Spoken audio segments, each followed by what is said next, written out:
Welcome to another amazing, I don't know why I spelled episode this way, episode of 10 No Way. Yes, episode. A couple quick announcements. First and foremost, our sponsors for our entire campaign so far, Ray's Energy Drinks by Rep Sports. Dion, if you want to take that one away. Sure thing. I always, first and foremost, we're going to throw a huge shout out to them, like Aaron was saying. Energy Drinks by Rep Sports. They make the Rays ones.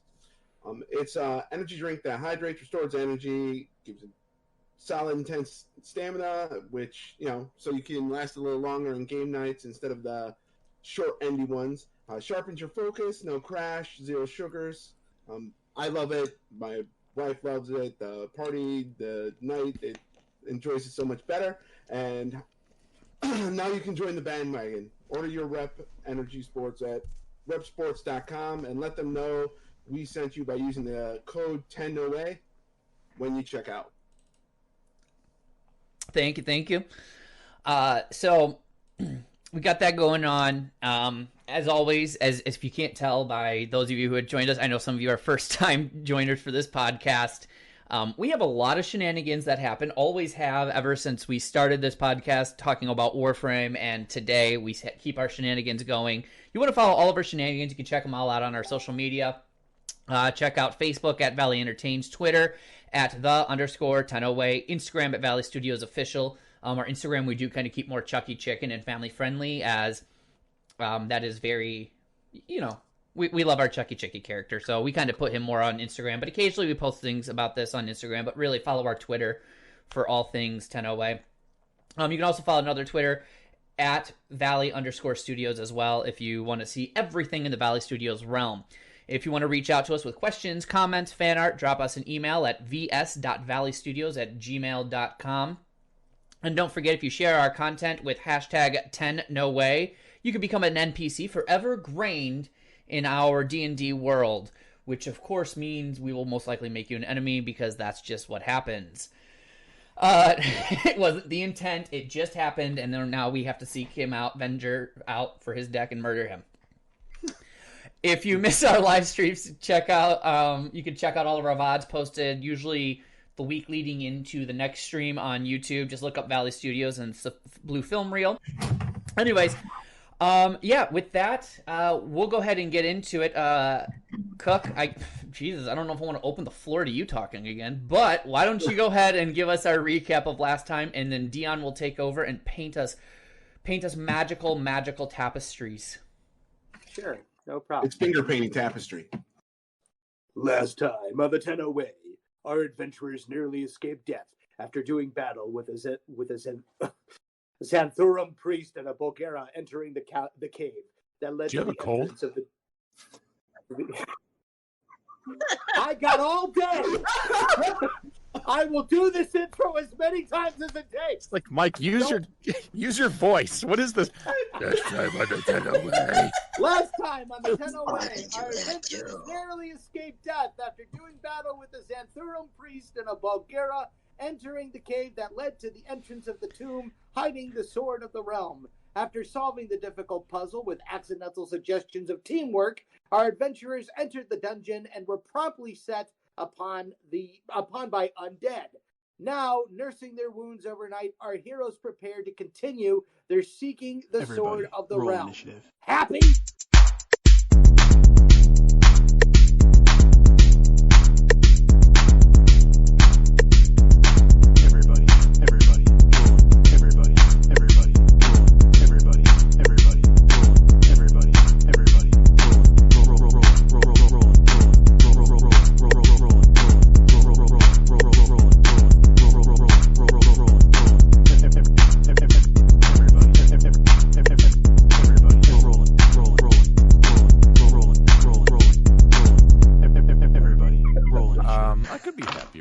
You know what I just pictured there? What I just pictured there was in Spider-Man, was like, tell me where he is now, or else. Dude, I know what a girl sounds like.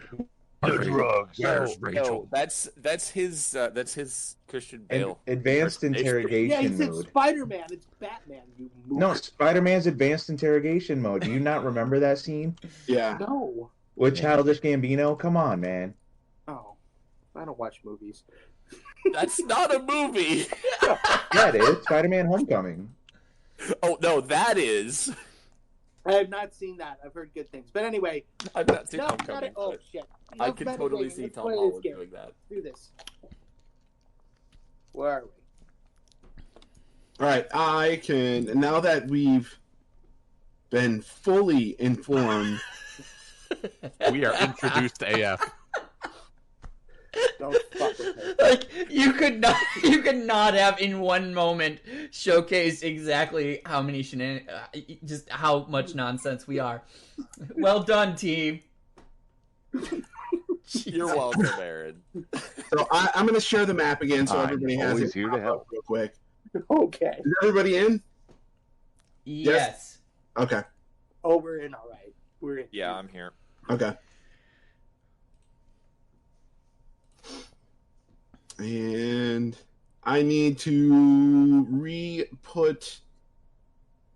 Am I What really? did I totally lost. What did we decide on OG's name again? Ralta. Ralpha. Got it. And now that we've established it, everyone's just going to call him OG for the next. And you're welcome. Just gonna call them both Rune. See what happens. Oh, that's right. We did go into that room to rest. Now I'm remembering. Wait, was I the only one that was out of that room? Yes. Yeah, because we decided to take a long rest because someone blew us all up. Ooh, that wasn't me. Was it? Right, so everyone lived through that, right?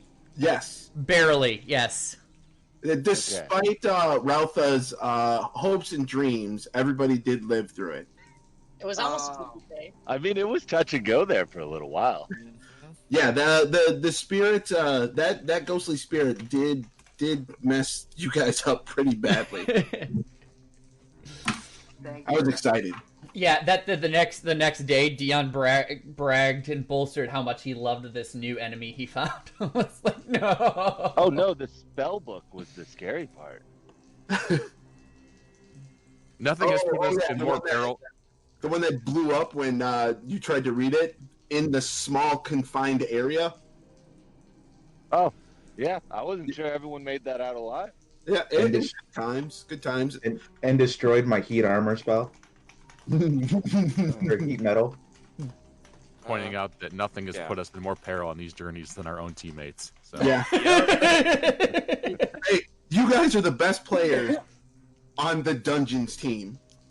Yes, we are. No one's even playing like anti-team. They're just killing each other by accident. It's amazing. Hey, I Dragon think did Mike not hit knock more- down the power of our team. That's all I got to say. Like, I think Dragon- Mike hit more members of our team last combat than the enemies did. Yeah. Keep talking smack.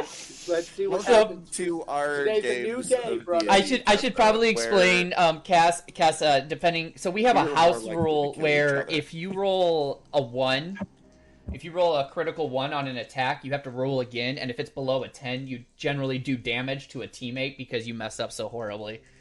Well, no, it's if you miss the enemy on the critical roll on the 1. Right. Yeah. There have been several instances of us rolling 2 consecutive ones. Oh yeah.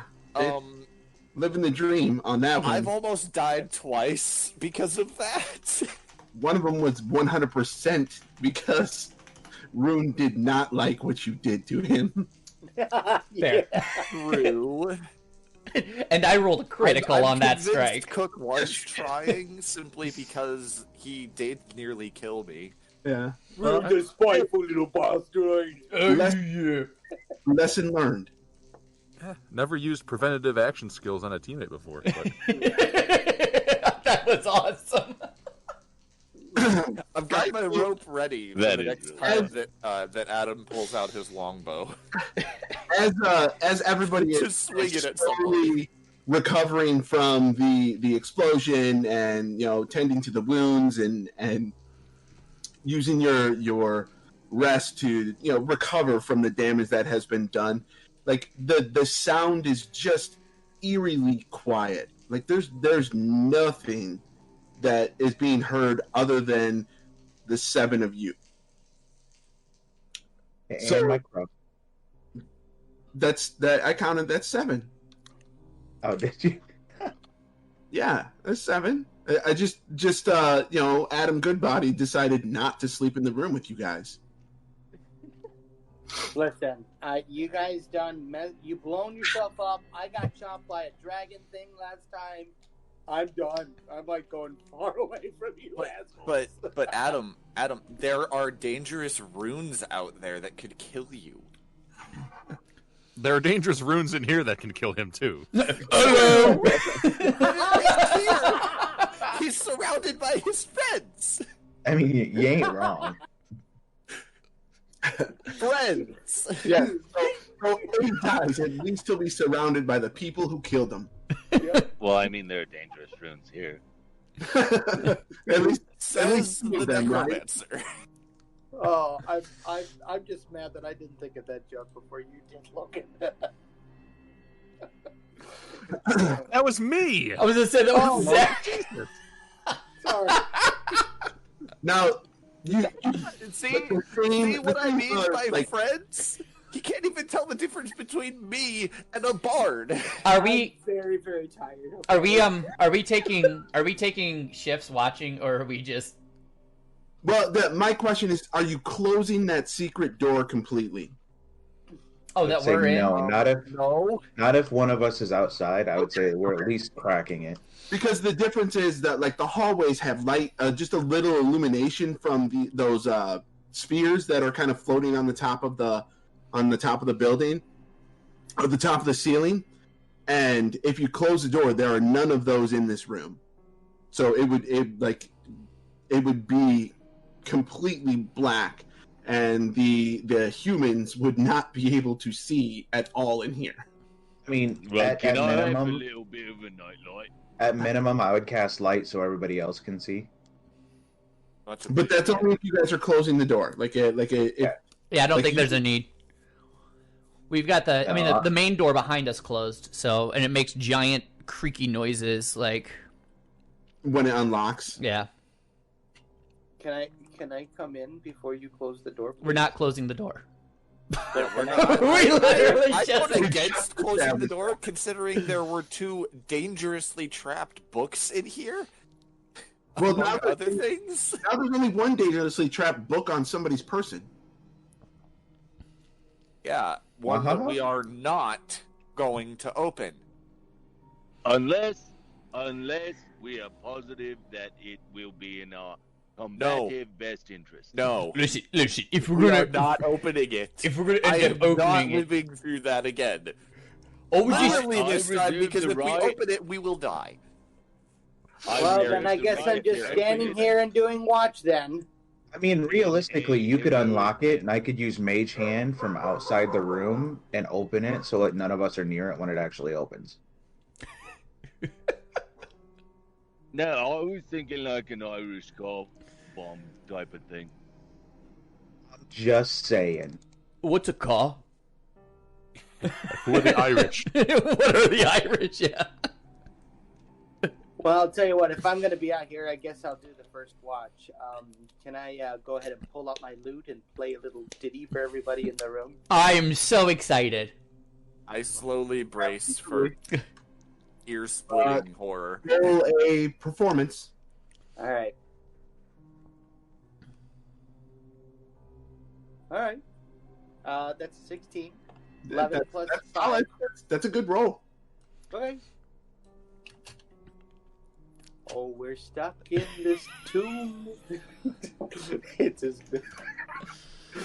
Shut the door. He's like laughing through his own song. Oh, we're stuck in this tomb. We faced all our dooms. deep in the heart of Shavrin. I'm gonna cast Minor Illusion. I want to sound like a crowd booing is coming from the room. Hey, I'm doing good. What are you talking about? You better roll that crap. Watch your roll. Well, it's a minor illusion. He doesn't have to roll it. Oh. It's just a thing. It's a cantrip. Yeah, it's just a thing. I knew I'd have a use for this at some point. There's a secret room inside, and a book blew up their hides. Deep in the heart of Shavrin. Can I start menacingly looking at my assassin's knife? Just admiring the blade? You should have let me in when you had the chance. Yeah, or I'm gonna try and sleep while he sings his song about Sharon.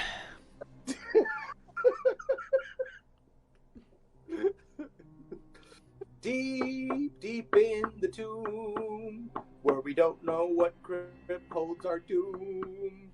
We saw a few books. We decided to take a look, and before we knew it, you didn't do anything, Mike. Dion, can I perception roll to see if there's anything small and throwable in the? There's lots of small shards and stuff like that. You blew up a ton of tables and bookshelves. There are wood shards all over the floor. Nigel, what are you looking for? Just a silencer. Oh, hey, I've got a javelin you could throw. Thanks. There's a This'll do. bottle you can toss on the end of a crossbow. I don't want it to be made of glass, okay? Pick up a small piece of wood, and what do you need me to roll to throw that in? Just roll at disadvantage. It'll be a to hit. Far o'er New Conan Berry Cove. To dungeon thief. Okay. Yeah. So, Adam, as you're singing, this little piece of wood goes whizzing by your head. I shall join in the revelry of throwing shit at Adam. I take it you're not enjoying the music? Hey guys, you think there's another booby traps? There's woodchucks that are like... Take your pick on what I throw at him, Dion. So, This small thing's a piece of the little bit bookshelf like a comes ball. flying by your head again. Guys, I think there's another trap. There's like wood shanks that are being, No, it's just your imagination. Keep playing. I really regret not Nigel, taking I think silence. he's challenging you. So I'm gonna cast Mage Hand, send it out to him, and put it in like the finger, one finger up, put it next to its lips as the shh motion. You feel the strange sensation on your lip as you're singing, Adam. Okay. Far o'er the... Yeah, it's like Yeah.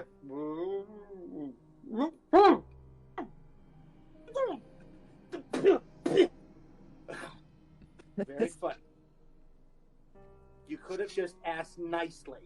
I would have stopped. Eventually. That's the problem, Adam. Hey, Archie, why don't you hum a few bars with me, huh? You know this one, Deep in the Heart of Shaven? Archie? Oh, She don't like you. She's asleep now. Goodbye.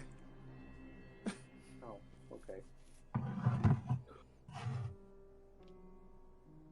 Lullaby and good night. We are deep in this cavern. I cast light and shut the door. Oh, it's so much brighter in here without all that music. How does our first watch go? Closing the door just caused the light to turn on. Actually, everything goes perfectly fine. I mean, you can still hear some like muffled music out in the hallway as Adam continues to sing, but it's not nearly as loud or as annoying as what it was when the door was open. I thought I rolled good. I thought it was... You did roll good, but everybody was clearly making it known that they did not enjoy the song. It It just can be an amazing song and people still not enjoy it. yeah. Think about I whip my hair back and forth. I whip my hair. Just think of Nickelback, anything they made. Oh, them's fighting words. All right, hold And on. the first album. Look at this photograph. Oh, yeah, I'll take a second watch. Wait, so I'm not taking watch? If you want to take Shut third, you can. Sleep 4 hours? You All right, were, screw you it, guys, were, 'cause I know I he's gonna think kick you my ass were- if I don't stay, if I stay out there. Watch you. Hey, RG, you want to join me for second watch? so do you open the door to go out? Yes. Okay, so I need you to make a Fuck. make a. Let's go with a. Gosh, like I wasn't expecting you guys to do this. So do investigation. Everyone? No, Rune, because he's opening the door. Natural 20. Oh, that is just crap. All right. So as you go to open, fail.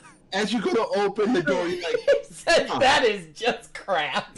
Add private investigator to the like list. there is no clear handle on the inside of this secret door. And then you're like, what the heck? And then you look around, you're like, oh, there's a little latch up here at the top. And then you tap it, and the door pops open a little. Oh, it's So- very neat. I was really frustrated because Cook couldn't reach the secret. He's too short to reach the secret button on the wall to push the door to open. You could just use his longbow. He's a halfling out there with the longbow trying to tap this button. He doesn't even know where it's at. He wasn't there when it opened. Fair. So Let's get an right next image to of- Master Chef and Animal Handler and Master Tracker, we add private investigator to things Rune is like weirdly good at. Right. Puzzle, Dino. Can I? I get 20s on the Can I weirdest roll? shit. To have a nightmare of halfling. Well, so here's the thing. During the first watch, or the second watch, while Rune's out there, everybody but it would be Amanor, because Yes. he's using Revelry. Everybody has this really strange dream about this really, really pale, black-haired woman coming to the tomb, and you can clearly see it's the tomb because it's the same cave that you guys entered, and it's got the same two statues, although the statues are completely intact. When she's walking up, she opens the front door and walks in, and is just clearly almost like gliding down the hallway. Is she? And as you are almost like a third person view over her shoulder, she gets partially down the hallway to just a little past where you are at, and then quickly turns around, grabs your shirt, and says, "You haven't seen this much," and then throws you back, and you fly almost like you've been thrown with the force of a giant back, and then everybody just startles and wakes up all at the exact same time. I acknowledge Arcana my dream. It's a halfling. What? Knowledge or in your dream? What are you, Freud? Yes. Okay, fair enough. Give me a roll. On a roll of 5 or less, does he just decide it was feelings about his mother? What the heck, man? Natural 20. Woo! Okay, so by the paleness of skin, it looks like it's some undead, and you could clearly tell that she was not walking; she was gliding on above the ground, and you don't recognize her, but you know that some of the runes that were on her clothing when she turned around to say that to you, those are runes that have been you remember reading about, used to try to turn you into a lich. She's a lich She queen. didn't look like a lich. She looked more like a ghost. or some type of greater undead, but you can't quite make it out even with that because you're not very versed in detail with that. Okay. So what I'm gonna do is I'm gonna bring up my dream to the group, and if any of them start saying they had the same dream, I'll tell them what I think of my dream. Rothar, if you want to give me a roll for Knowledge Arcana from your dream. Oh, I'm proficient in Arcana as well. Well, I'm giving it to him because based upon the background of what he's been doing the entire time he's been role-playing. Oh. And I'll let you roll at advantage, too. Come on, third one. Nat 20. Nat 20.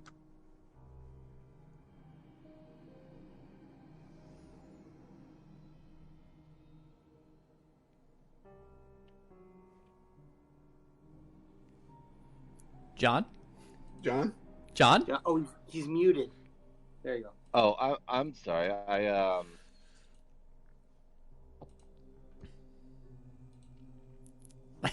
I got a 19. Oh, 19? nice. You recognize the runes specifically. She wrote them down. Like when she was putting them and trying to imbue them to like they look exactly like what I told Daniel. But she misplaced a line in the angling process, and you recognize her. She is a greater ghost. A greater ghost. Yes. All right. As opposed to Now like this is a what I mediocre recognize ghost. from my dream, Yes. right? What? Sorry. This is what I recognize from my dream, right? Yes, this is what you see in the dream when you wake up, and then Daniel's kind of talking about it. You know exactly what creature she is. You don't know who she is, but you know exactly what creature she is, and where she screwed up in the process of trying to become a lich and turning into this greater ghost. Okay, so I know a lot about the process of becoming a lich, right? You've read about some of the processes for becoming a lich, like the all of the information you know about, like the runes and some of the things that go into it, but you don't know everything because there's still information that you don't have that you have to get from other ones. But you know a good amount about turning things back from the dead, and that was why I gave you the rolling at advantage. All right, sweet. Right, so in my opinion, if we had the same dream, it looked to me like the beautiful young lady in the long flowing dress, pale skin and black hair. She looks like either from her own hand or someone else's. There was an attempt to turn her into the lich. You can clearly see by the silver ink and the patterns on the runes on the bottom of a dress. That's what she was going for, but unfortunately, it looked like her spelling's a little bad here, and her grammar's a little bad here, and doesn't look like it worked out so well. So she turned into a greater ghost. Who are you trying to lick? I'm assuming I can't actually hear all that they're saying since there is a door between us. No, yes, actually, you just hear some muffled. I just hear muffled talking, picking up. Did you re-shut it when you went outside? Probably. Like, if you didn't actually re-shut it, then it should still be cracked, at least. No, he just assumed everybody's going to find that latch as quickly as right, it was super easy to find, so... You know, as he's wearing his monocle and hat. And don't forget about my chef apron. Yes, yeah. So we might also expect to find something like a phylactery somewhere around here that might be very valuable. Yeah, I don't know what to say, Najee. gonna ask my familiar if it had the dream too. No, it doesn't. It just it says no, and then kind of just. Wait, you have a raven, right? Does it still say meow? I said meow. I have an actual. I can have full Daniel. conversations with this thing.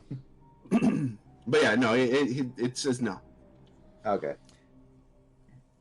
Hey, So, based upon my experience, I would venture to say that we would run into this ghost maybe in the next couple of rooms further into this dungeon, and we might also find a phylactery that has little or nothing to do with the monster itself somewhere around that area as well. Good to know.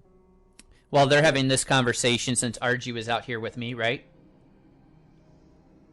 Yeah.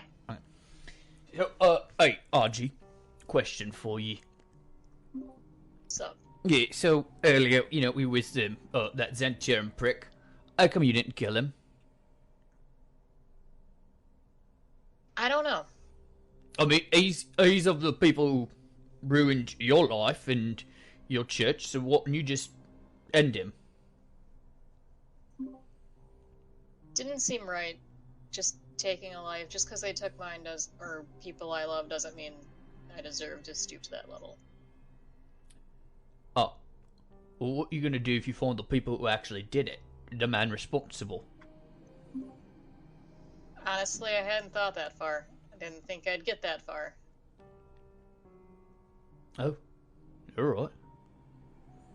Well, if you need help, let me know. I'll kill him for you. Alright. I like that. I'll taint my soul. You don't need to taint yours.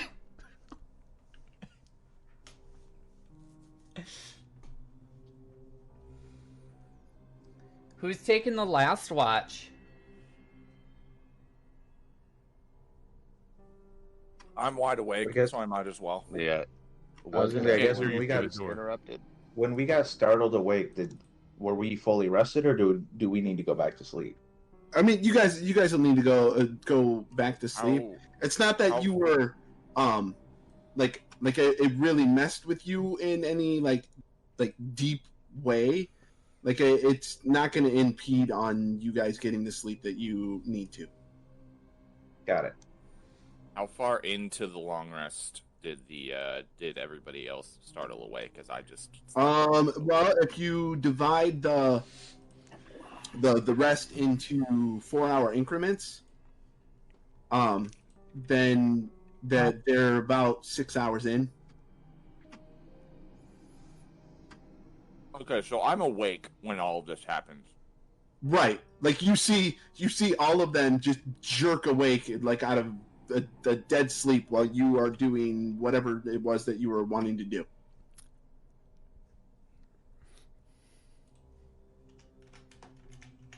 We'll just say I was doing my Ring of Sending. Updating Doing my, that. Okay. Actually, the updating question: my superior. how long does light stay on for? Because if I'm asleep, that's eventually going to go out. That's true. Concentration, Let isn't me it? check. It's 1 hour. So pretty much after I fall asleep, it's got 1 hour, and then The room goes pitch black.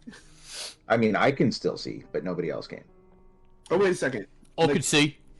No, I think Was it pitch black or was it dim? Dark vision.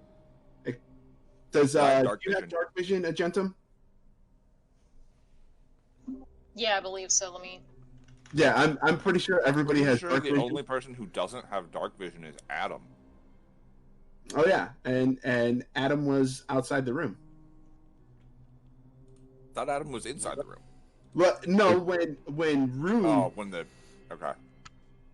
I mean, Adam's inside the room now. Yeah, so I guess Adam, how freaked out are you when you wake up from a dead sleep and it's pitch black and you hear a whole bunch of rustling around you?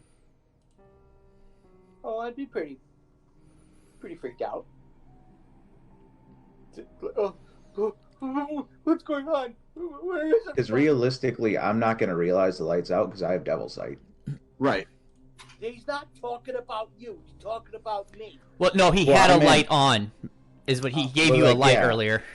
I'm not going to know that my light went out, so that I'm not going to know to reactivate my light when I wake up because I wouldn't see that it's dark in there.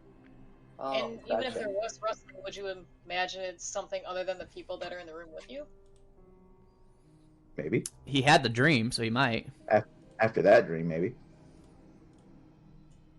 And like I said, in the dream, it was all done from your personal perspective, as if you were following this creature.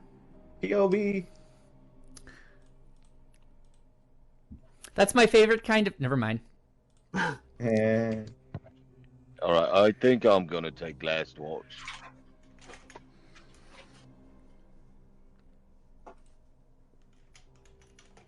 One of these things just don't belong here.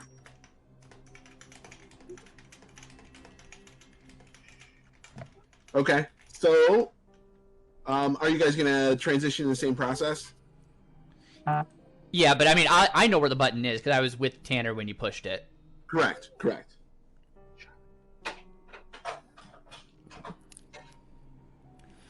Okay, so you open the door. You guys switch out, and Rukthar ends up coming out. Is anybody else going to do watch with them? I'll take watch. Okay. So I'm just gonna move out to the outside. Because I kind of don't need to sleep, and I don't want to be anywhere near people discussing creepy shit that I don't remember ever happening.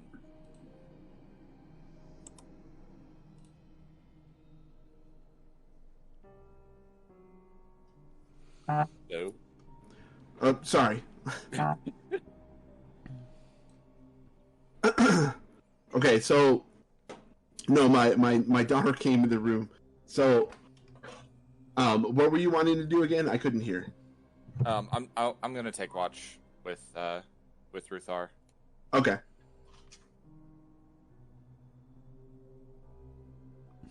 Because I don't want to be anywhere near people that are trying to sleep after going through what is apparently a nightmare that I have no idea on any of the details. Because I don't dream. Well, I know. Daniel was trying to describe it, and then Rukthar actually kind of went a little bit further into explaining what they saw. Wait, so his name's Rukthar now. It's not Routha. Routha. I'm sorry. Routhar. Routha. Routha. Routha. Ralph. Ralph. We'll just call him Ralph. Ralph. Okay. That is... Ralphie. So while we're doing watch, I'm going to shape some of my wooden twigs that have been struck by lightning.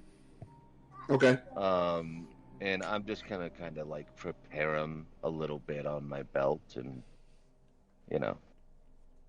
get ready For the ensuing undead. Oh, gotcha. Okay. So, Rune, as you are going to sleep with Agentum, the two of you still have the same. You have the same dream that the other ones had as well. Everybody else that is sleeping, you have the exact same dream again. About halfway through the watch, you all kind of jerk awake really quickly again. It's the same image. You guys are out following behind her. She comes into the cave, walks up to the undamaged tomb, easily walks into the doors as she opens them, and then gets just a little past to where you guys are at, grabs you by your tunic, and says the same thing of you have not gone any further. You cannot, and then throws you back, and you just fly right back your body and jerk awake. What exactly does she say again? I'm sorry. Okay. She says, you have not gone past this point, so you cannot see any further, and then throws you back. Okay. How far do I fly back before I startle awake? Do I actually hit the door? No, it feels like you literally just keep flying backwards and backwards and backwards, and then you just jerk awake. It's almost if someone threw you into your body. Alright, hey, I don't know about all you. I just had the most fucked up dream.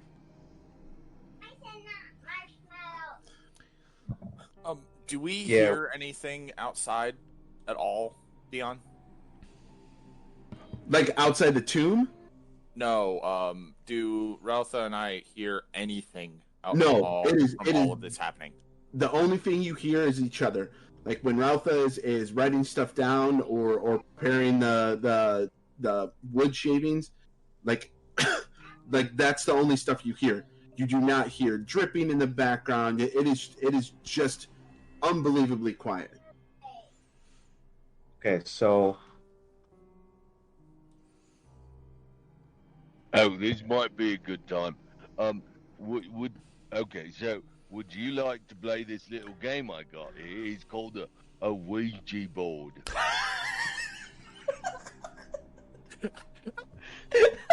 It'll be a great way to pass the time. What? Where did you get that? Thing that you have pulled out. Right, it's Okay. like It looks it's necromancy. like a little kid's game. Okay, so here's what I'm going to do, Dion. I'm going to send my familiar through the door. Wait, you have to open the door, right? Nobody said they shut it. We've shut it. We've literally shut it. That's what we said. We did the exact same They transition. did shut it again. Yeah, like I'm just assuming the same thing happened that you guys did first watch, and then before the first watch, you closed the shut door. it behind both of us. I'm gonna go to open it, and if I can't find a latch right away, I'm just gonna look at Rune and be like, "How'd you open this?" I'm sleeping. Roll investigation. Let's see if you can get another 20 in there. Yeah, waste them all here. All right. 14. Okay. Like you managed to look around and kind of fiddle around the door, and you find the little latch mechanism. 10. So No I'm way. gonna crack the door, and then I'm gonna tell my familiar to go out and kind of stay low to the ground against the wall, like in the corner, and just go forward into the next area. And then I'm gonna use an action and see through my familiar's eyes and hear what it hears. That way, it's almost like we're going together. Got it. Okay. So, Amador and Ruthar, you hear this, and then a slight scrape, and then, I need you guys to roll a perception. What was that?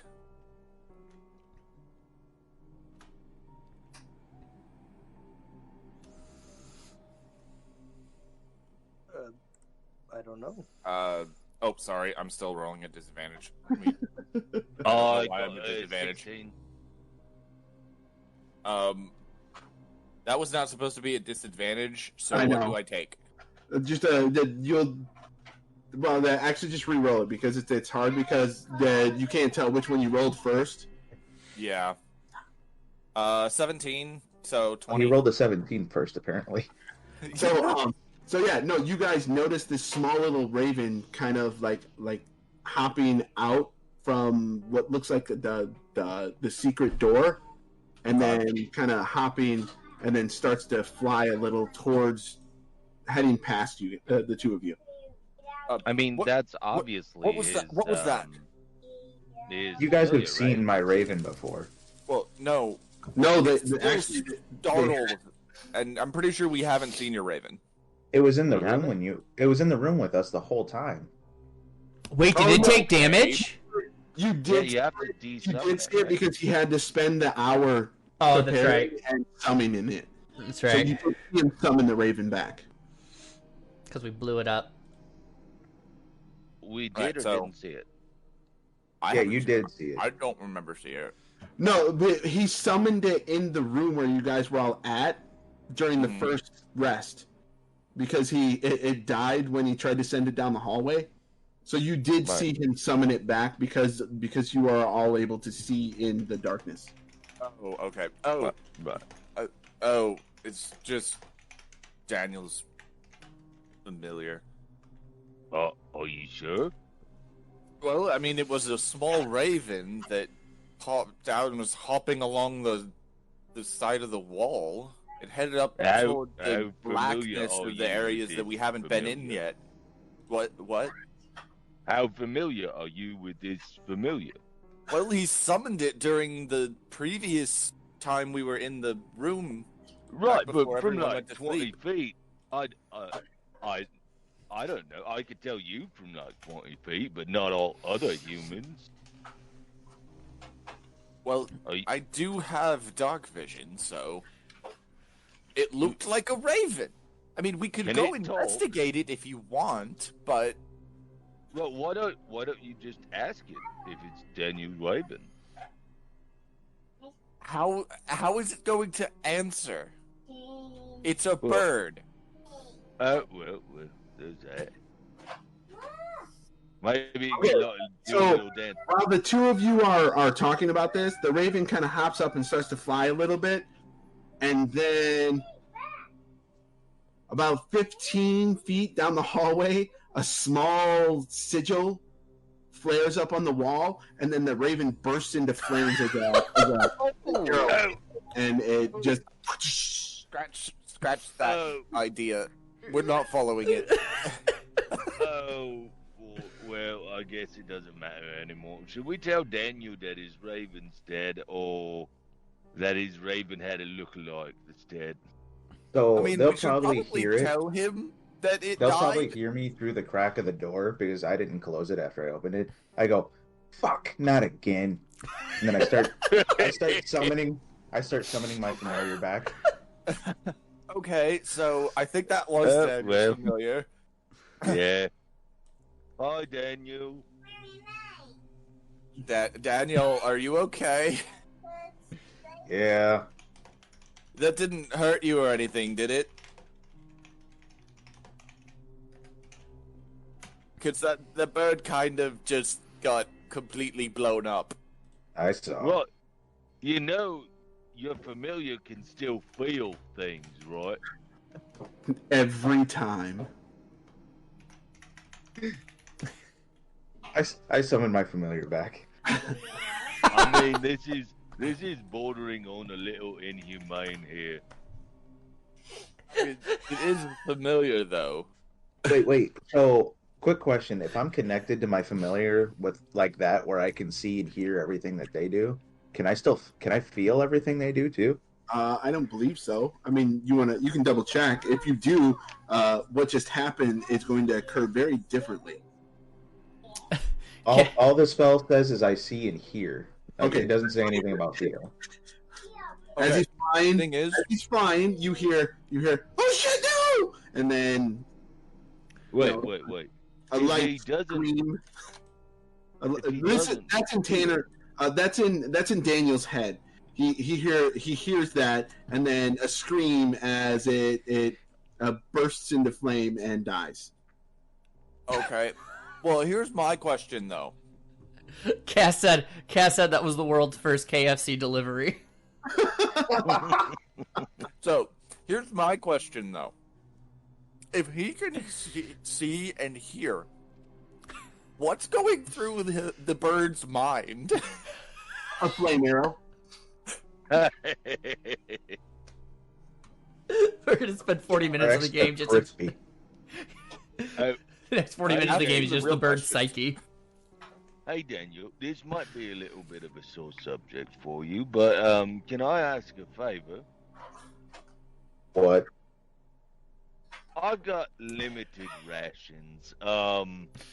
Would it be offensive if, like, I mean, I like fried chicken. You like fried chicken, right? Actually, the body is no longer there. Right. It completely dissipates when it dies. Oh, right. Never mind. Because it's not a real raven, it's a fiend. Oh, right. Oh, that makes sense. Okay. See, I thought it was so. Alright, the rest of us are trying to sleep. Does it speak Undercommon then? I don't Or know. does it speak at all? It speaks whatever language I understand. Oh, so that would be Common and Draconic? And Elvish. Oh. I mean, it probably speaks just about any language there is, but Yeah, it's one of the three I understand. It speaks so Daniel can understand. Like, so whatever, like when Daniel's talking to it, like the two of them understand each other. So it doesn't actually speak any language, it just speaks all the languages at once.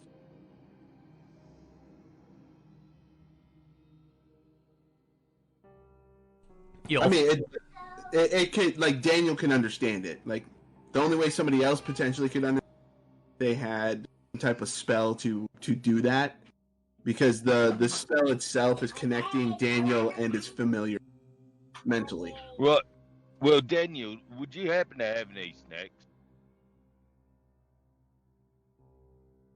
Have what?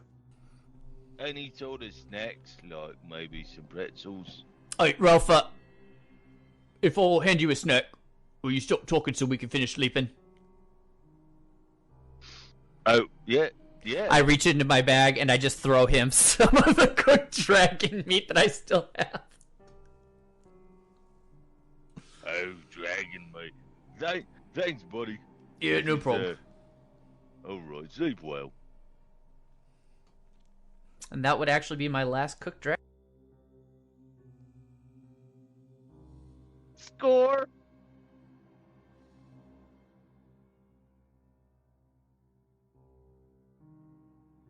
I am going to sit there and gladly enjoy the cooked dragon meat.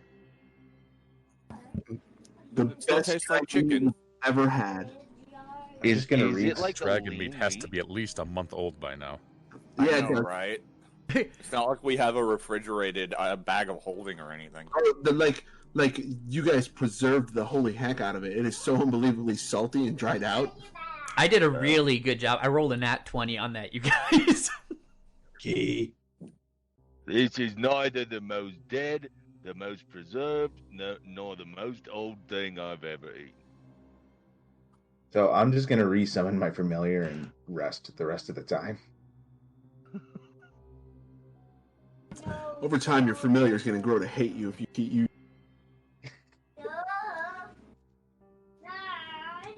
I mean, he'll still do everything that you, but he's not going to like you. Hey, Daniel. Like me right now. Daniel, can I kill your familiar next time? Hey, I mean to ask, Dion, in my inventory, I still have the 2 unidentified items. We had those identified, right? I mean, if you guys were doing that as, if Nigel was going to do it as a ritual.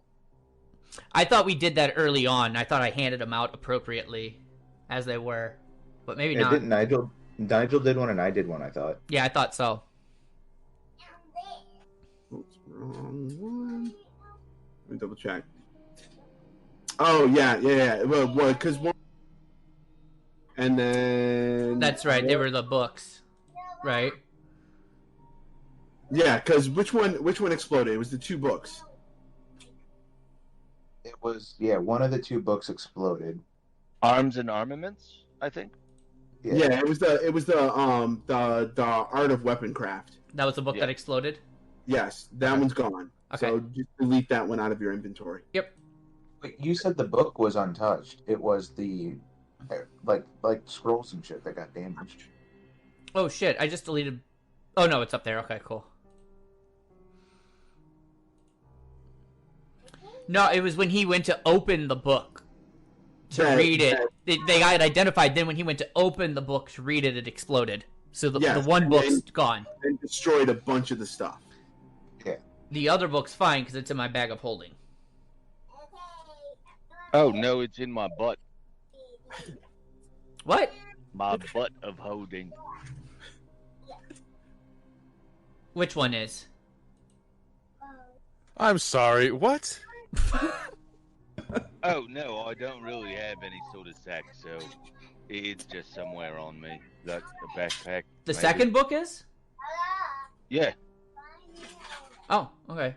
Then I will remove that from my inventory, so long as you have it written down. So are we through this whole rest phase now? I mean, you have one more round of it, or one more, like, because usually a full rest, you need full 8 hours of rest, and most of the time groups will separate it into 3 4-hour sections, so everybody can get a full 8 hours of rest, because two people that are... That was our third 4-hour section. That two of us don't actually need 8 hours of rest. Right. Well, like, rest is low-level activity, not anything strenuous.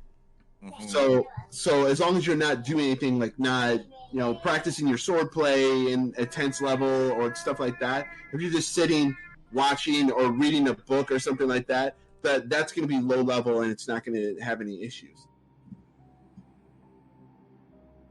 Kind of like killing your familiar.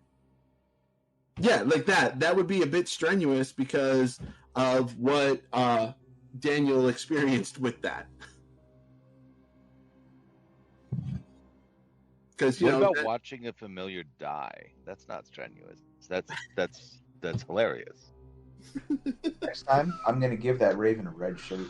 Not for familiar. So basically, what you're saying is everyone has completed their long rest except for Daniel. No, I slept the first 2 rounds. I didn't do the raven thing until the 3rd round. Fair. Oh yeah, like he technically is rested. Just the 3rd round, he's resummoning the familiar because he likes to kill his familiar. Meanwhile, Nigel and I are just shaking our heads at the insanity. Actually, I'm quite accustomed to it, to be honest. If it wasn't happening, that's what you guys would shake your head at. True. Fair. To you guys, it's just a bird that I have the ability to keep bringing back to life. Yeah, that you purposely keep killing. They don't know that. I talk to it telepathically. No, they see you send it out to die. We know. Trust us. We know. I think that this bird's just suicidal. A bird with a tiny crutch and like a head wrapping just whimpers every time it goes out. Is this one of the ravens from Dumbo or something? Jesus. Well, look Anyway. The ravens, not lemmings. Okay. Good morning. Yeah. All the 3 rests are good to go now.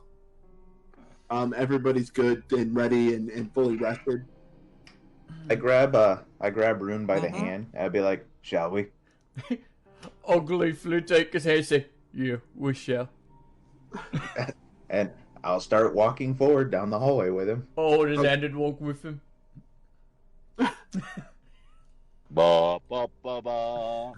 Hey, stop it! Gonna make me blush. Okay. So as you're walking down the hallway and you get towards that, and that's not a wall that's at the end of the hallway. That room's open. It was just when I drew the map that it put that wall there. But as you come in there are more the globes like kind of swaying on the top of the ceiling, but these ones give off a slight like crimson hue. As you are looking up, you can notice small cracks running across the surface of the plaster on the ceiling. It does make a very like beautiful pattern, but it does appear that everything is still strong and secure because there isn't chunks of the ceiling or anything on the floor. The first thing you notice in the chamber is this huge silver circle. It's about 30 feet in diameter, and it is inlaid on the floor, and a large sun symbol is set into the center of that circle. There are 8 like shallow like depressions, like not full holes, like you can easily see the bottom of it, but it's small little divots into it around the edge of the symbol, each nearly touching the edge of the rays of the sun. You gotta use your imagination here, because while it looks like a wheel, it's supposed to be a sun. I couldn't get that image. We're still Fog of War. Yeah, we're still Fog of War. We can't see it right now, Dion. How in the heck is that? Hold on. Oh.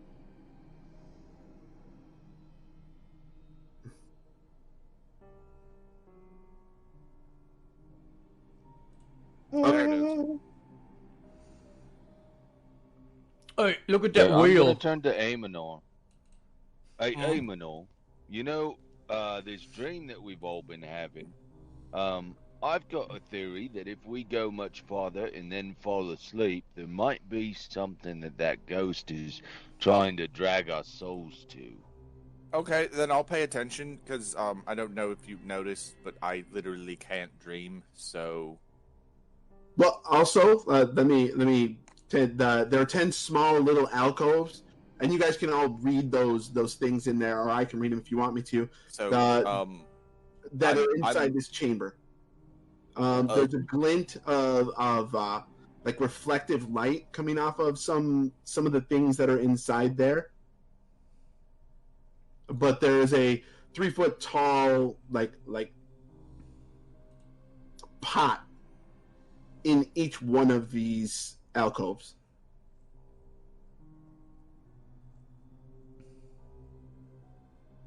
And as you are getting closer to the room, you can notice that there's a gold color to them, which would explain like the glint reflection. But it doesn't look like real gold. It looks like a paint that had been placed on it.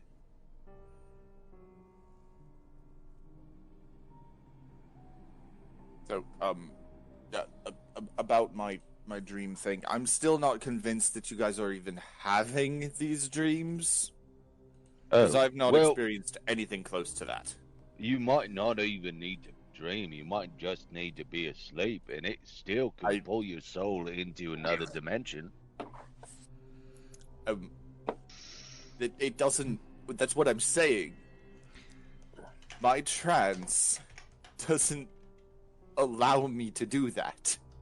Oh, well, alright. I don't actually sleep. Oh, right, you do that whole elven thing with the meditation and things like... Oh, okay. I'm not entirely sure how that works. I've never raised an elf from the dead before. Well, maybe if I die, you can raise me and learn about it. Do elves have spirits, or are they like ninjas? Jesus! Well, I imagine there are probably some ginger elves, but as far as I know, I have a spirit and a soul. He's lying to you, he does not have a spirit. Question? But how do you know you have a soul? Like... Okay. I just kind of always figured that it was a thing that So, people have. Rune. Because, sentience and all of that. Yeah. As you walk up, you do see that there's a small silver. The door's made of silver, but there's a small placard on the door. Yeah. And then there is a symbol underneath of it. It almost looks like a compass, but it's depicting images of water to the north, fire to the south, earth to the east, and air to the west on the little symbol underneath of the plaque. But the plaque, it says, hold on, I'm going to drop these in chat. Hey, Lou Dallas. Multipass. Some choices have consequences, while other options can last because of knowledge of magic. Another person gauges ignorance upon uninformed choices in situations that test us, is giving one the rarest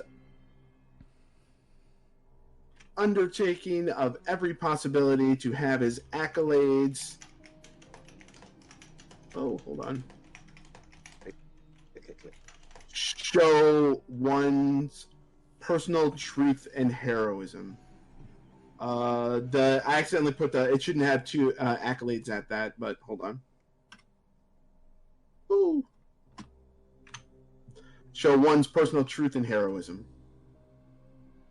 Giving one the rare undertaking of every possibility to show one's personal truth and heroism. Yes, it's written exactly. It's written exactly like that. Okay. Alright, you go see this over here. Give me a second over here. I'm going to identify this as a ritual. Identify what? I'm standing in front of container D. Oh, okay. I'll just read that out loud to them as they're kind of filling into the room. Are they filling into the room, or are you all standing back there in the hallway? I'm walking. Are we just walking in together then? Yeah, and That's what Rune and I did. I don't know about Adam. Yeah, I'm right here. Adam's behind you, Daniel. Yeah, I'm Rune and Daniel walked in holding hand in hand. Yeah, we did. So are we just gonna walk in at the same time then, Baltha?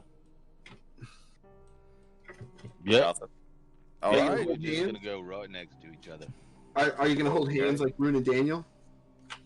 Absolutely.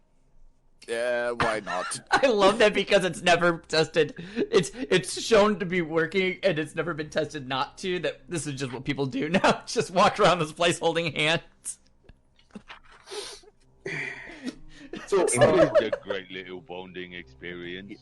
It's the only thing we figured out to get past these runes. So, wait. Hold on a second. How did Adam get into the room, though? That was my question. Was he just like behind us and we didn't notice it? Pretty much, yeah. I'm sneaky Yeah. like that. he just walked right behind you guys, and as you guys led the way, he continued to walk. So as Rune, you see that, and you're reading the stuff off. Daniel spends 10 minutes casting a spell. I will let you know once everybody else is gone, because you're burning 10 minutes to do this as a ritual. Yeah. RG, Nigel. I'm gonna go here to number. Let me send you. Let me send you a quick Nigel screenshot, reached his John. hand out and she just ignored it and walked away. So Gosh. Wait, where's RG? Oh, there she is. Nigel went to hold her hand, and then she's like, "Gone."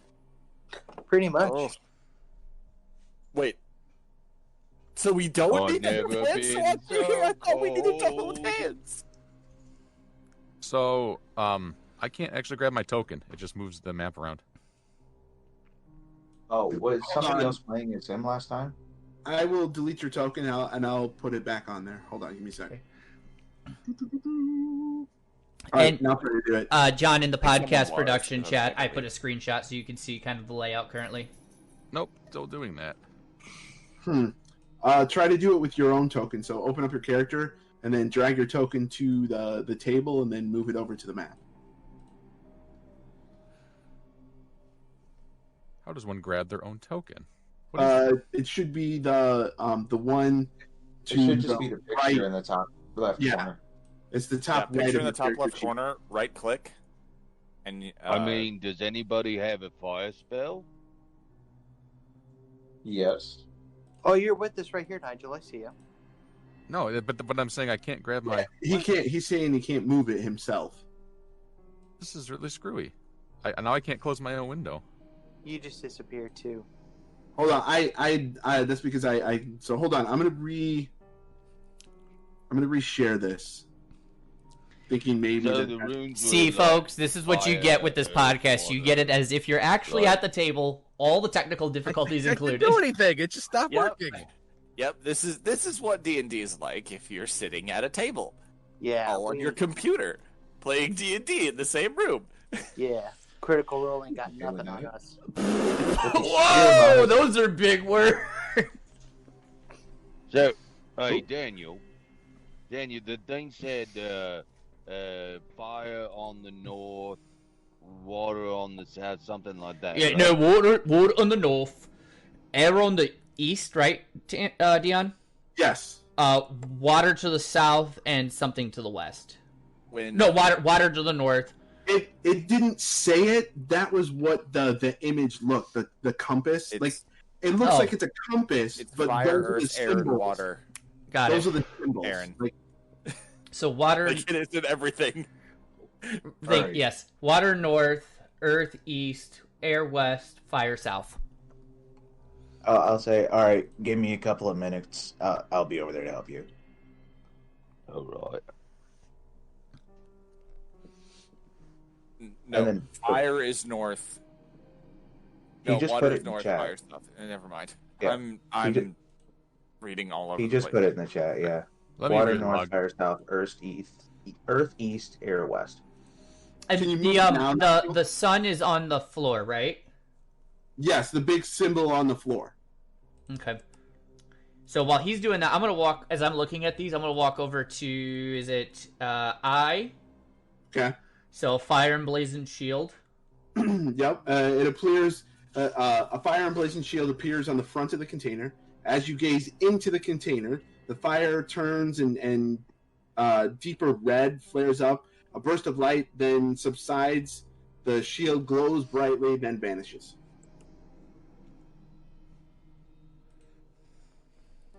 Daniel, do you have a fire spell? Yes. Have you thought about maybe hitting that fiery shield with the fiery spell? Give me a couple of minutes. I'll be over there. Oh, I'm just gonna pick up this. Can I move this container, this jar?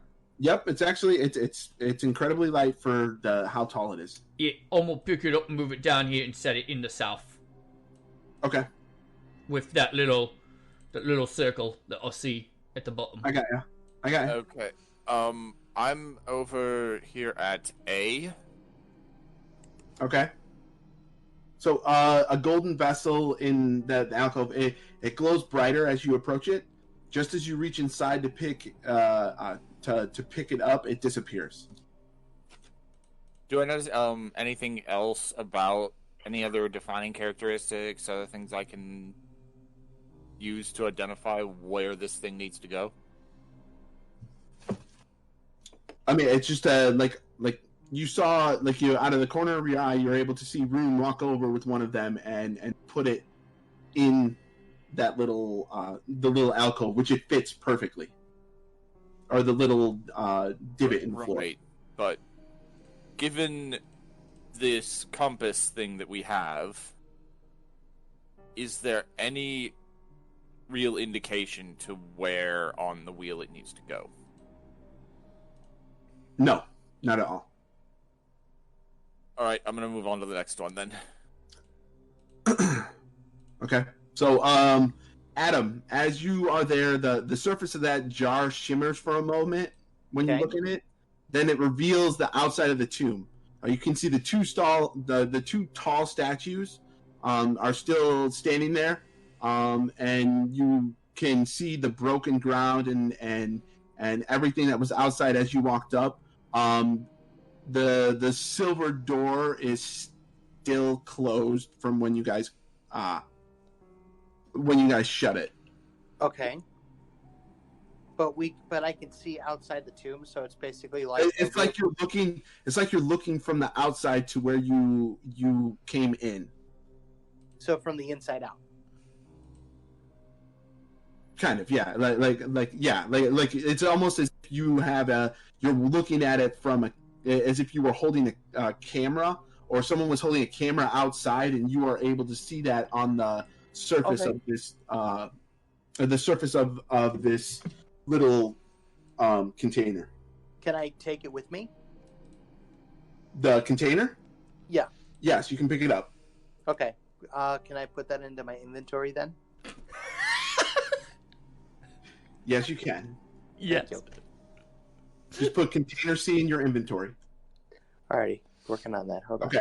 So, So how do we do that? Amonor, as you look at this one, a burst of gold energy leaps from this pot. It flies around the room, strikes each of the pots in turn, and then is sucked back to the container, and there's like a thud as the magic returns to the original jar. Okay. I need you to roll a d4. Oh boy, here we go. Alright, so how do I add Try something that onto again. the... I'm Four. sorry. Okay, nothing happens. I hate to ask this. How do I put something onto my inventory again? Inventory. So you're going to you go to the inventory tab, Okay. and then at the bottom of the screen there's a plus minus on your character sheet. Okay. You click that, and then in there the green thing will say add items. Yep, there you go. Okay. And then you just type it in there. Container from the crypt. You just put container C.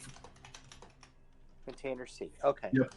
Okay, so Daniel, during this process, you finished the identify.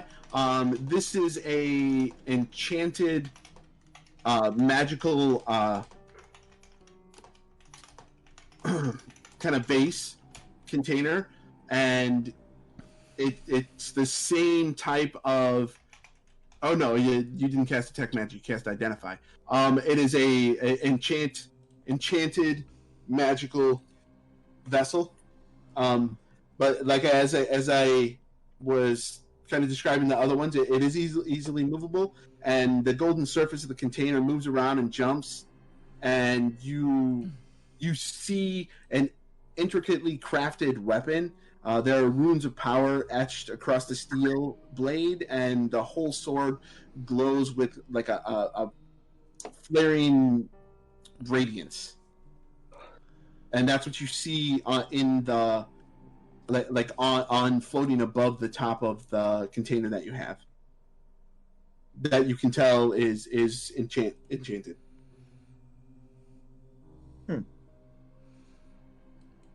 Did when Amonor touched that pot, I'm assuming we noticed it since that light flew yeah. out. Oh, Did anything happen in the room to anything? No, it hits every single container, even jumping from H to I where you put it, and then going back to J before hitting A, and then reconnecting back to B.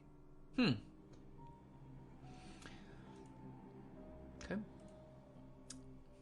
All right, I'm looking at E now. Okay. So the lid of this jar is missing. When you peer inside, you see the moist, dark dirt that fills the container about a third of the way. Can I touch the dirt? Yes, you can. So you reach your hand in there, and it is exactly that. It's just kind of wet dirt, and like I don't know how far you're going to put your hand in the container, but like you can touch the dirt, the top of the dirt. Remember the last time we decided to stick our hands in a random hole? Yeah, don't worry about it. It's fine. I'm gonna pick up this jar, and I think I'm gonna set it between where earth and water would be. So this middle one right here. Right there? Yep. Okay. Now, are we able to access... Does it fit? Like, does it go in? Yeah, oh no, it slides in. It slides in. Oh, guys, I think I'm figuring it out. We put the elements with the holes. Oh. Alright, so hold on. I am going to... Does anyone have any water? Or does anyone's jar have water I in it? mean, I got a canteen of lads. Yeah, no, but I meant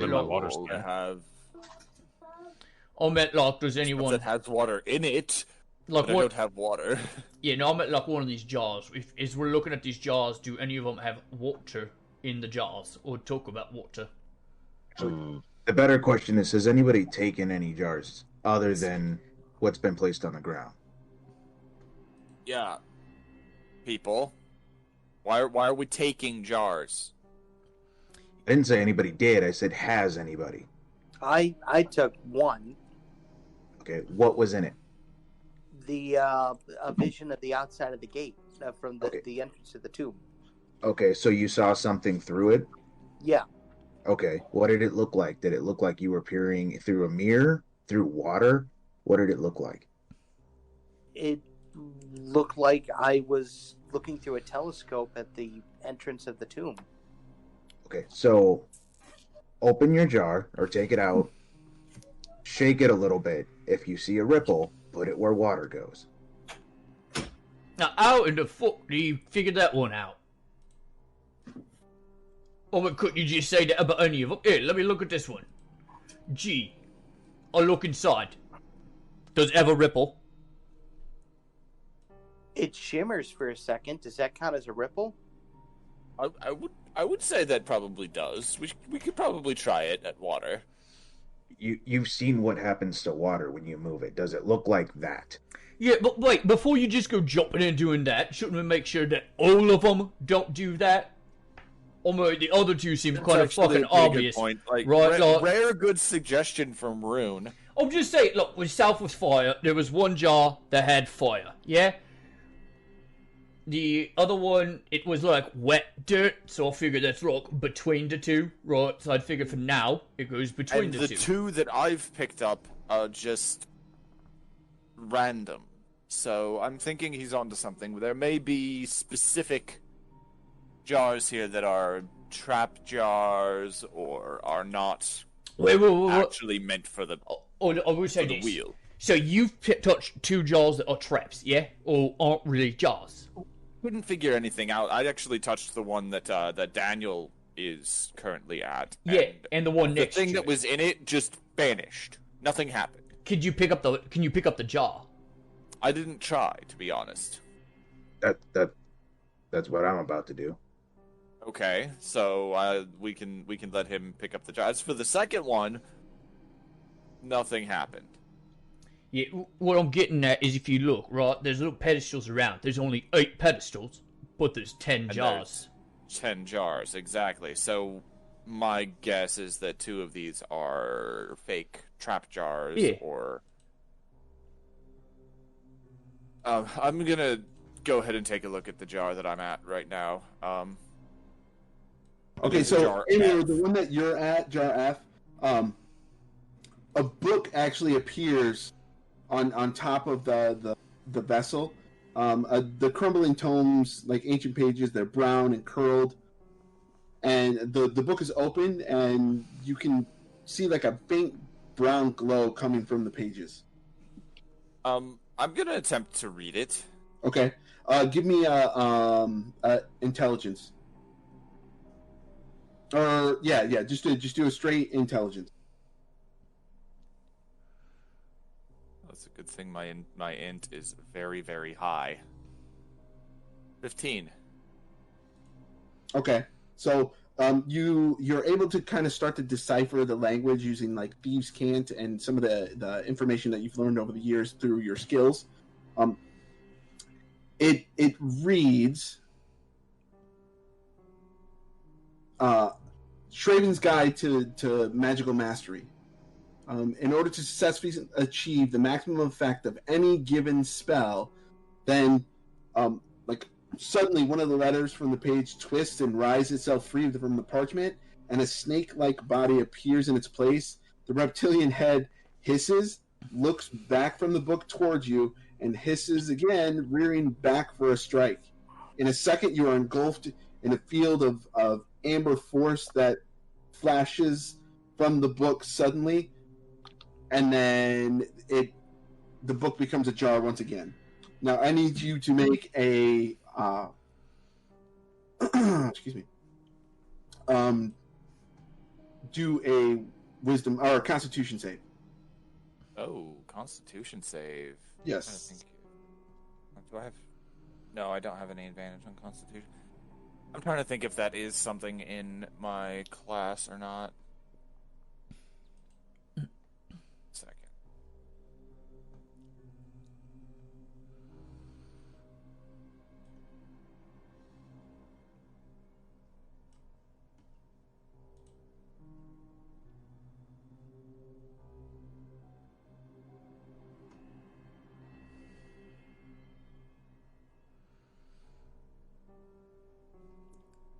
And then while you're rolling that, so Rune, G.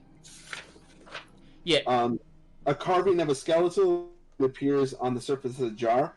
A cracked helm and rusty sword are all that the ghoulish figure carries. It makes no movement, but its ghastly appearance is bone-chilling. The face of the skeleton on the canister appears almost far too real for the comfort. Yeah, it's freaky. What I'm trying to do is I'm trying to prove a point to Daniel. Anyways, so I want to slosh it around. Does it seem to have water in it when I slosh it around? No, it does not. Yeah. See, oh, shit. That doesn't help. So the one I'm in front of, when it disappears, I want to reach out and see if I can still grab the vessel or if it's actually gone. Yeah, you can pick up the vessel. It's still there. Okay, I pick up the vessel and I go put it where air goes. So you're going to put it in to the west. So, okay. Yeah, to the west. Okay, so let me write that in there. Say that's a 10 on the Constitution. Okay, so you give me 1 second as I write in where A is being placed, and then so for 1 minute you're completely frozen, standing right there. You can't physically move. You're like immobilized. Is that snake still there? Nope, it disappeared. Okay, there are 2 Adam Good bodies on the screen. Yeah, I did something. I don't know what the hell happened. I'm That's sorry. okay. You can write whichever one's not real. There you go. All gone. Adam, are you still looking into your vessel? Maybe.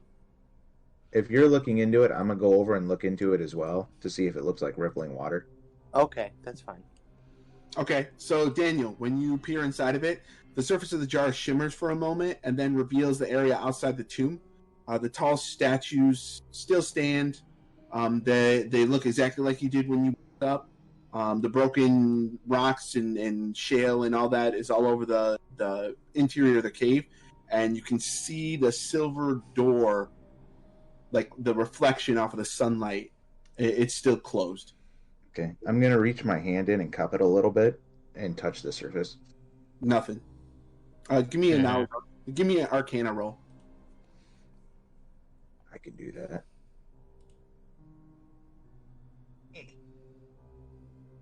Oi. 11. Yeah, no, nothing. Do you want me to roll an Arcana?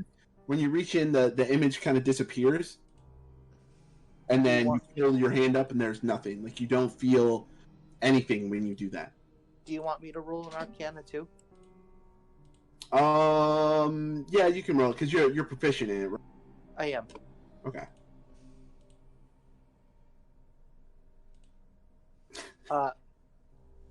Yeah. 10 plus 3 is 13. That's incredibly funny. So, is that what he needed? So when he does that, he puts his hand through and the image disappears, and then when he pulls it out and he's looking at his hand and the image reappears. Adam, you've seen this done before by one of the shamans that lived outside your village. It's a spell that they use to actually look in on things. Ooh. You don't know the exact name of it, but you do know it was a spell that they were able to see something that they weren't directly at. But it's not a liquid. It's not water. No, it is not. I'm going to hold on to this because this can come very, very handy, especially if we're going to be traversing deeper and deeper into this tomb. Into the bowels of El Diablo? Pretty much, yeah. So, you open the bowels, girl. So, Rune, as we're looking at this, it shimmers. It becomes it becomes super, super heavy as you are kind of messing with the container. And then it turns like an earthen brown as you're touching it. Then the fine workmanship of the vessel is transformed, and its weight increases as it slithers into a clay-like, kind of like lopsided shape. and then after a few moments, the jar becomes a sparkling silver, and then feels incredibly light, and then finally it just returns back to its normal golden form. Yeah, alright. It's earthen in color, and then it turns to clay. It's definitely earth. And I So will you're gonna put place that at H. Okay. So I'm gonna come back and grab D and put it to the southwest or southeast, Put D south. between fire and earth. So, so now between that's what I- I was thinking. So between I and H, hold on. Yeah. We're Okay. so on the same page. Meant to be. These are reversed. What do you mean they're reversed? Well, if earth is to the east, H should be on the other side. Oh, sorry. Hold on. That's why I'm like southeast, and then I look up and I'm like, wait, H doesn't go there. Let me do some erasing. I'd say because you put A for the where the air was, right? Yeah. Yeah, and I got confused by that. That was my bad. And It takes earth and fire to make a sword. Yep, that's where I was thinking about that. Okay.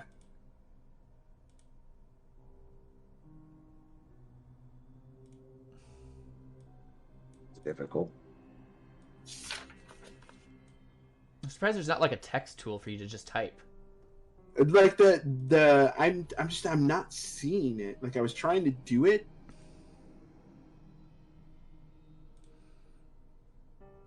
Because like there's a drawing one, I'm like, oh, maybe it's in there, and no, it was not in there. And there's like pointers and stuff like that, but like not a clear easy. So Yeah. all right, so I'm gonna go check this one with Rune.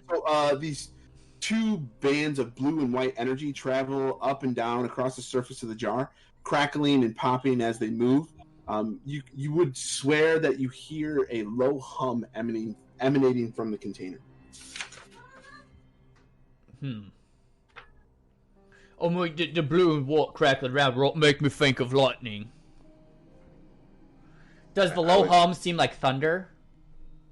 No, more like a hum instead of a crackling, or instead of a loud like thunder. Right, but I meant like that rolling thunder that happens. Yes, yeah, you kind of could attribute it to that noise. So, Could I do an Arcana check on this one with the lights and the light show? Yeah. 11. I mean, so E needs to go on the other side too. Okay, I'll move that too. Let me look at what things you have.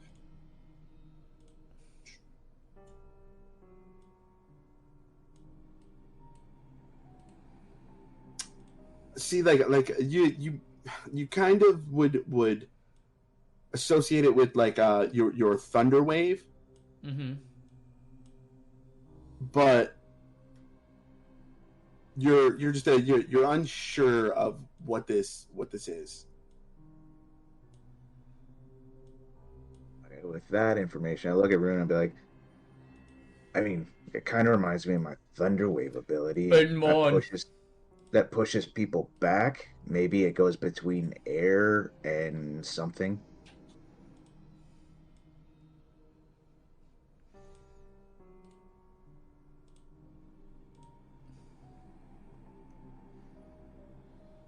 Yeah, that's what I was thinking. But so when we think about what makes thunder, right? Thunder, da da da da, thunder. I'll think of I don't think of Earth, you know, right? Like, look, because with thunder and lightning normally, unless we're casting it, it usually is accompanied by rain.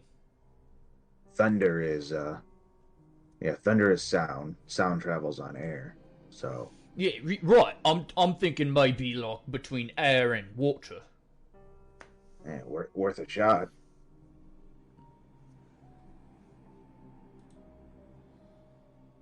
I'll pick it up and go put it between air and water. All right. You want to move your guy so I can write J in there? Now, which one's water? Water's north, air is to the west. So, yeah, I should be standing in the right spot.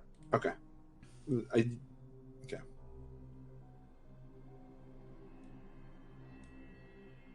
Okay. So, we need fire and air. We got fire for you. Put I as fire. Yep. Well, we need the mixture of fire and air, and then we need water.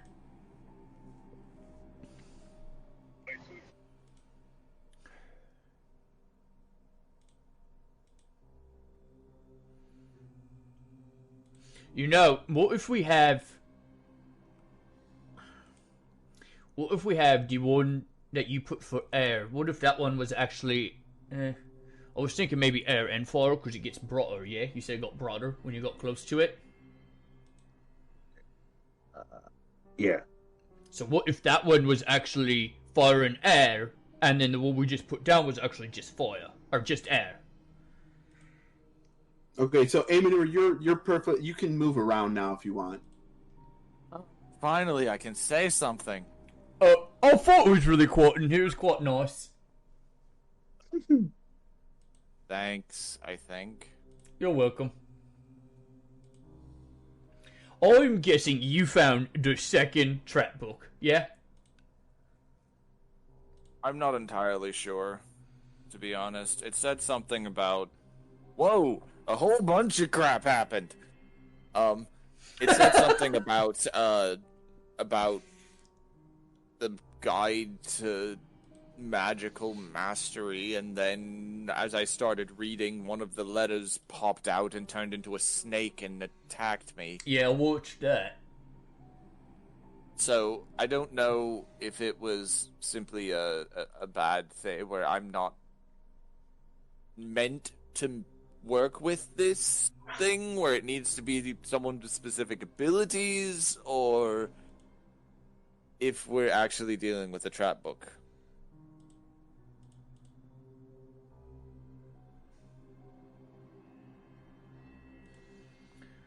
Yeah, so, it's a good point. Yeah, I'm a bit confused right now.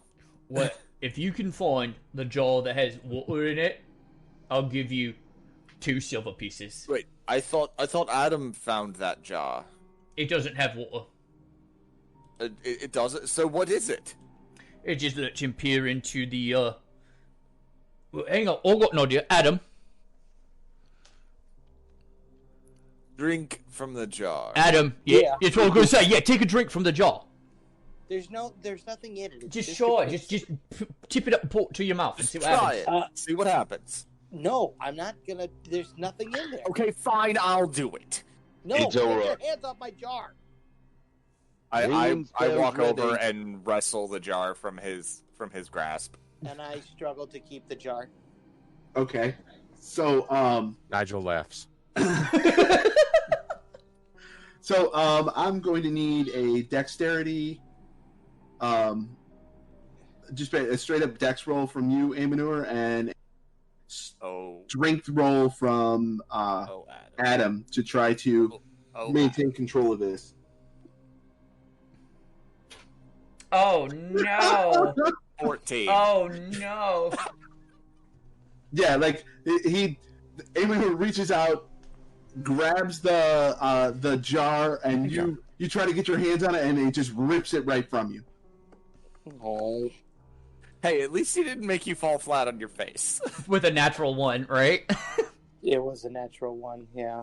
So, just like I read before, Amador, as soon as you get it, the jar's just got a shimmer look to it, and then you can see the outside of the tomb, the statues and the broken ground and stone and everything all over the place. With the exact door that you guys went through, it is still closed. All right. This is a little bit weird. I'm taking a risk here, but I am going to attempt to drink from the jar. Wait! Where are you going? I got a great story to... Oh, what's wrong, Adam? Huh?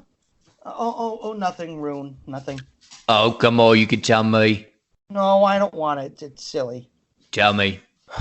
I just want to spread the story of my idol, the great Eron, to others, but no one wants to listen. That makes sense. I just wish there was a way that I could reach a bunch of people at once and... What if I told you there actually was a way to reach a bunch of people at once? There is? Yeah. It's called a podcast. Yeah, I don't know about a podcast, okay? I mean, I wouldn't even know where to start.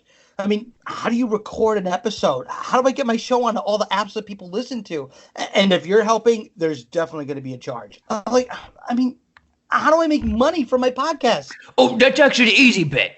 It's called Anchor. You see, Anchor's a one-stop shop for recording, hosting, and distributing your podcast.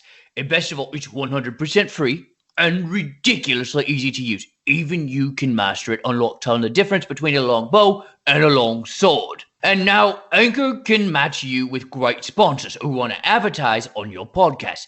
That means you can get paid to podcast right away. In fact, that's what I'm doing right now by reading this here ad. Really? Wow. Being a sellout must be fun. It's fantastic. How do I get started? You just go to anchor.fm/start. Easy peasy, dragon squeezy. Nothing simple about squeezing a dragon. That's just my name from my... Never mind. Just go to Anchor to create your podcast about the great Eron. I'm sure people will love it. Will you subscribe to it, Rune? No. Wait, Rune? Where are you going? Okay.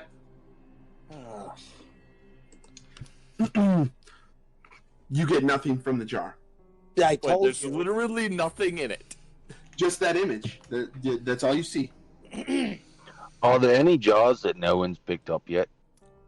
Nobody picked up B. They looked in B, but nobody picked up B. I'm gonna go look in B. Okay. So, as you walk over to B, you start messing with it to pick it up. Oh boy! I need you to roll a D4, but a burst of gold energy leaps from... No, I didn't say that I picked it up. I said I was going to look in it. Oh, okay. So, as you look in it, a burst of gold energy leaps from this pot. It flies around the room in the same style as what happened before when Amanur looked in it. It goes to jar A while it's in the spot where it's at. Goes all around, touching each jar where it's located, and then going to the next jar from the alcoves, and then hitting A, and then bouncing right back to B. And then you still have to roll a D4 because it happens as that occurs. So when watching this energy, we all see it, right? Yeah. Oh yeah. Everybody sees it. So does it bounce from like B, C, D, E, F, G, and then all the way back around to A? No, it goes from B to C where Amanur is at. Not to the alcove, but where Amanur is at. Then it goes to D, then it goes to E, then it bounces back to F, then it bounces to G, then it bounces all the way down to I, and then H, and then J, then A, then back to B. Right, so it didn't go in like a specific order. You rolled a what? A 4. A 4? Okay, nothing happens. Well, it did go in an order. It went alphabetical. Be glad you rolled the 4. That thing has some effect. If it would have went like B, H, A, J, like if it would have went randomly out, it would have been different. But if it goes like in order, like around the room, yeah. Okay, well, you said A, B, C, D, E, F, G, I, H. Did it go IH or was that a misspeak, Dion? It was a misspeak. I'm sorry. It goes HI. I'm sorry. Guys, he went the exact alphabet that's represented in the alcoves. Okay, I am going to go over to... Hey, we just got a new follower. Thank you, Tag. That's why I was asking. Guys, don't judge Dion. He went to the Sterling school system, okay? We did not learn our alphabets there. No, I went to Rock Falls. Oh, makes even more sense. Yeah. Yeah, I'm going to pick it up. Okay. I am going to go over to G and pick G. I'm going to drink it. You're going to try to drink it? Okay. Okay. So, as you tilt it upward,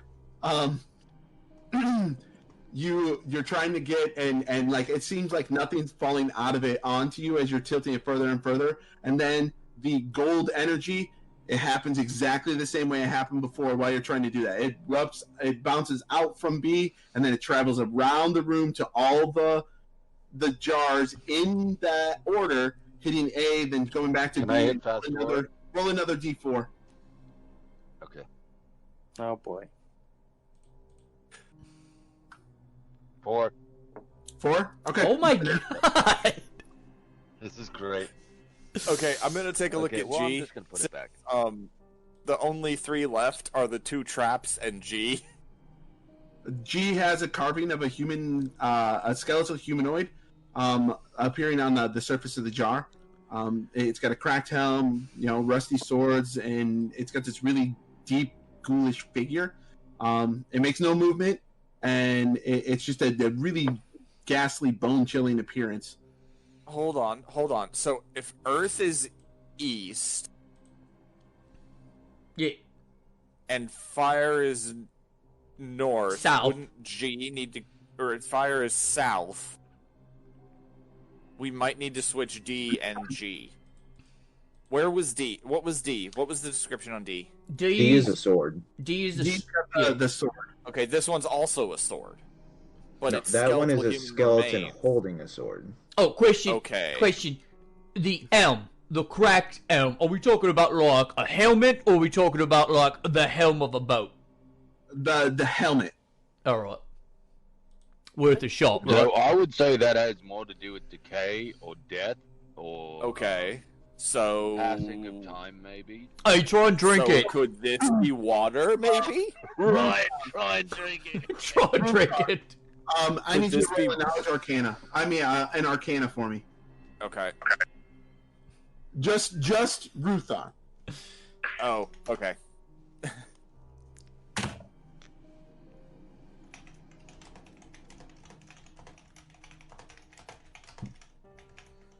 I mean, I'm nearby. Could I help him with that?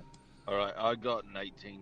Okay, so when he starts describing it, and you're like, it sounds like it's decay or death, your mind, it pops necromancy. Oh yeah, it's necromancy. Yeah, try and drink it. So and when he says necromancy, I need everybody who has arcana proficiency to roll your arcana. Oh wait, it just clicked. These are schools of magic. Well, not for Daniel. He still thinks it's elemental stuff.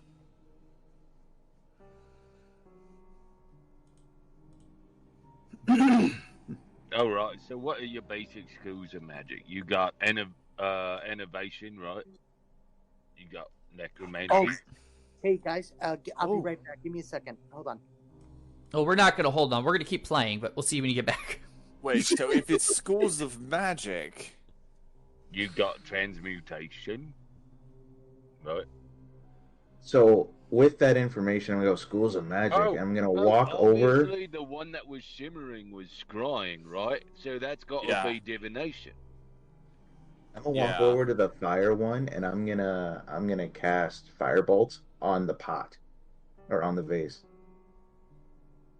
Okay. Which one was the fire one? The fire so shield. would that mean south? Okay, All right. so you cast it on there. The pot breaks and falls apart, and then reappears almost immediately back into alcove vibe. Oh, that's cool. Well, you cast firebolt on all of them to see if any of them don't break. Ralpha, if we're dealing with schools of magic, would necromancy have something to do with this skeletal humanoid? Yeah, it definitely matches up with it. It's what not are just the the skeletal elemental? humanoid. It's what are the also elemental aspect- portions? What are the elemental portions of of necromancy, though? Of necromancy? Yes. Well, the elemental portions of magic, that would be a school like evocation. Okay, I'm just trying to see how necromancy fits into our little element wheel. It might not necessarily be an element wheel. You might be looking at it the wrong way. Oh no. Fuck. Well, I mean, all we y'all can roll started out are with this crits or assumption and just rode with it. That was your bread and butter, man. I know. What did you do? Nothing that you guys can tell. With what Rune said, I'm gonna be like, okay, so I'm gonna move over So, to here's H the and thing. cast Firebolt on the Earth pot. It might be possible that the four when you cardinal cast it, directions it breaks are apart. indeed elements. But you see some fire erupting underneath of it, and some earth fall down to the ground and kind of splat, almost like moistened earth, not fully mud, but like, and then it disappears and reappears back in its alcove. There are also 8 schools of magic, right?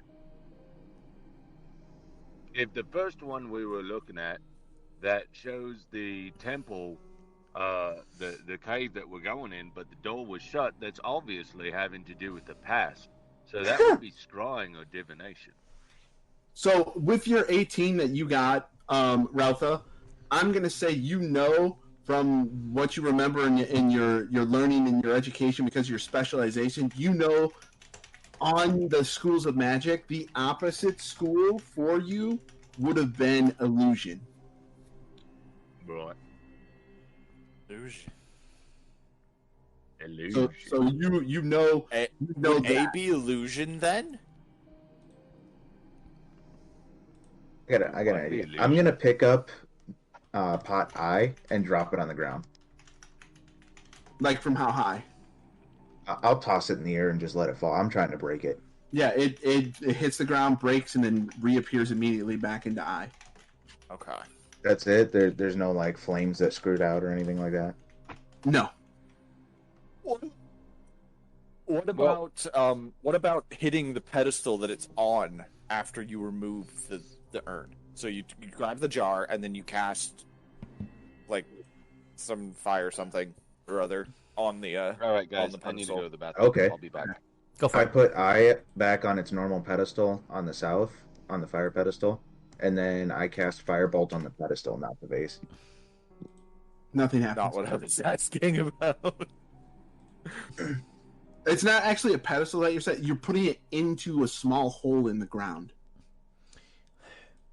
Yeah, alright, I'm gonna go up here to the one that's water. I'm gonna spit in the hole. Yeah, you spit right in the hole. Nothing happens. Damn.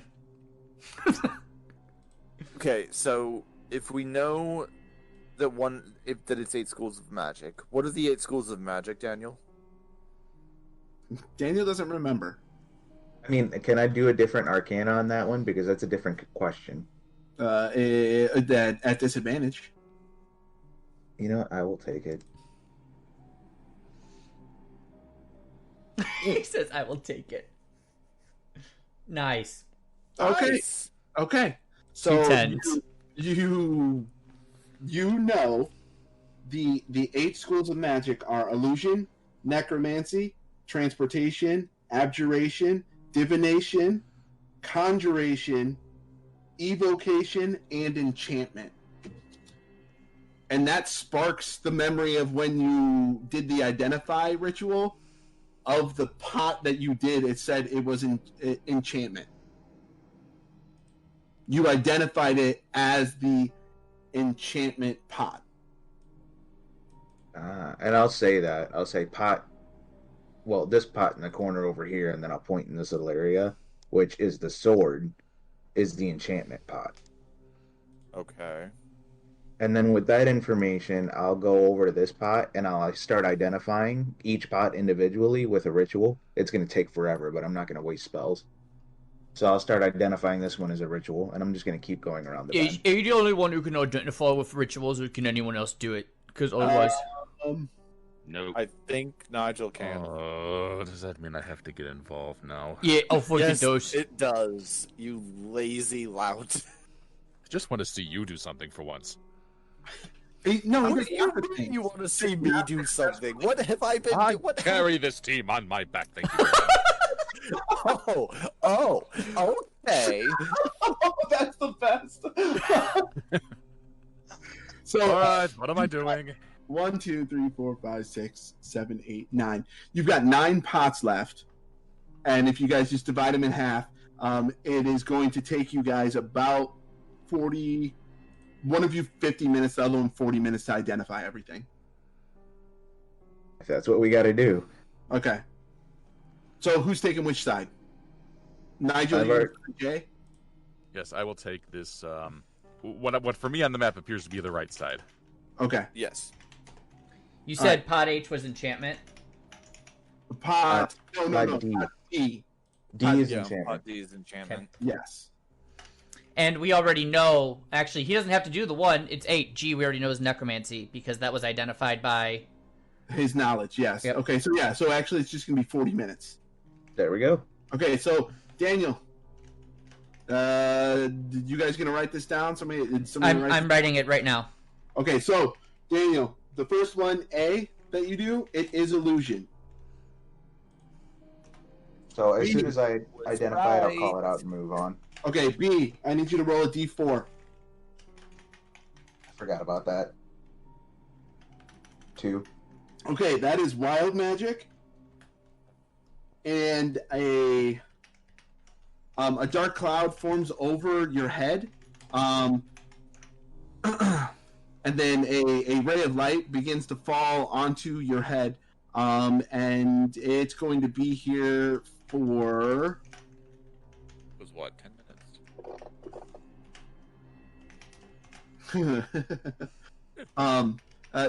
It's going to be there for 19 rounds. Yeah, I cast Mage Hand. Oh, I'm identifying. I can't. Okay, whatever. Right.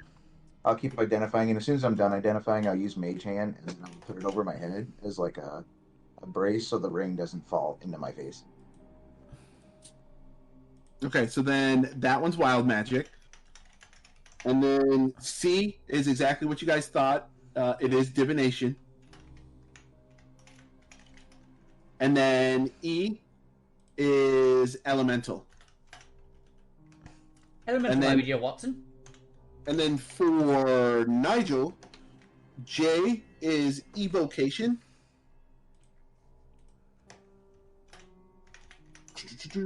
Whoops, sorry, not J. And then I is abjuration. And then H is transmutation.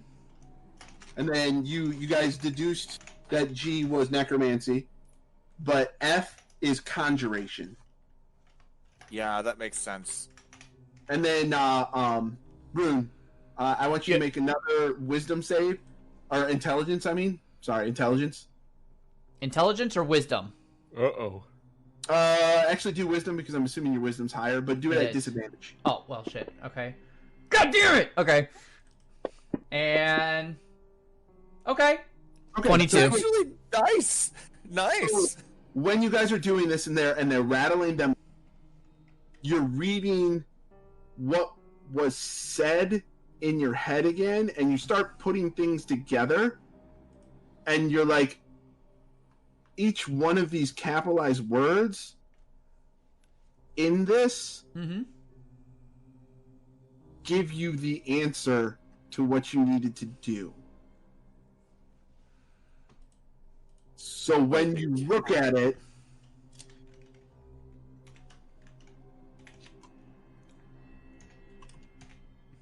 it says School of Magic is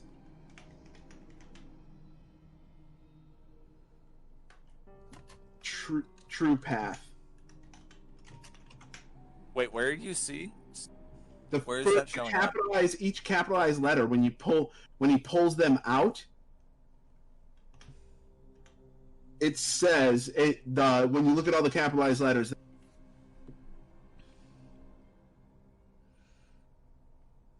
Which capitalized letters? So, alright, listen, if you look at this plaque, right, some of these are letters are capitalized.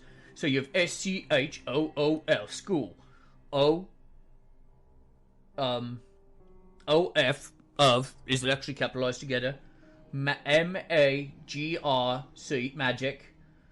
RS for in situations. RS, both capitalized. So is T, R in rare, U in undertaking, E every true, P in possibilities, A in accolade, PA truth, T H in heroism path, and then I don't know if these matter or not, but then we have the W in water, far, if, air, and That's then completely separate. That is completely separate. Like that is below.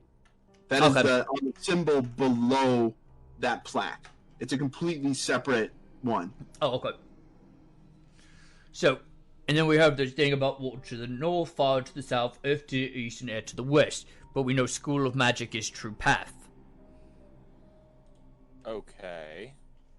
And now that you've identified all of them, you all know that those are the 8 schools of magic. And when Daniel and Nigel were identifying everything, they identified wild magic, which wasn't one that that Daniel had rattled off when he said it, and neither was elemental magic, one of the schools that he rattled off. So we know which ones are not to be touched, then. Would be elemental and wild magic.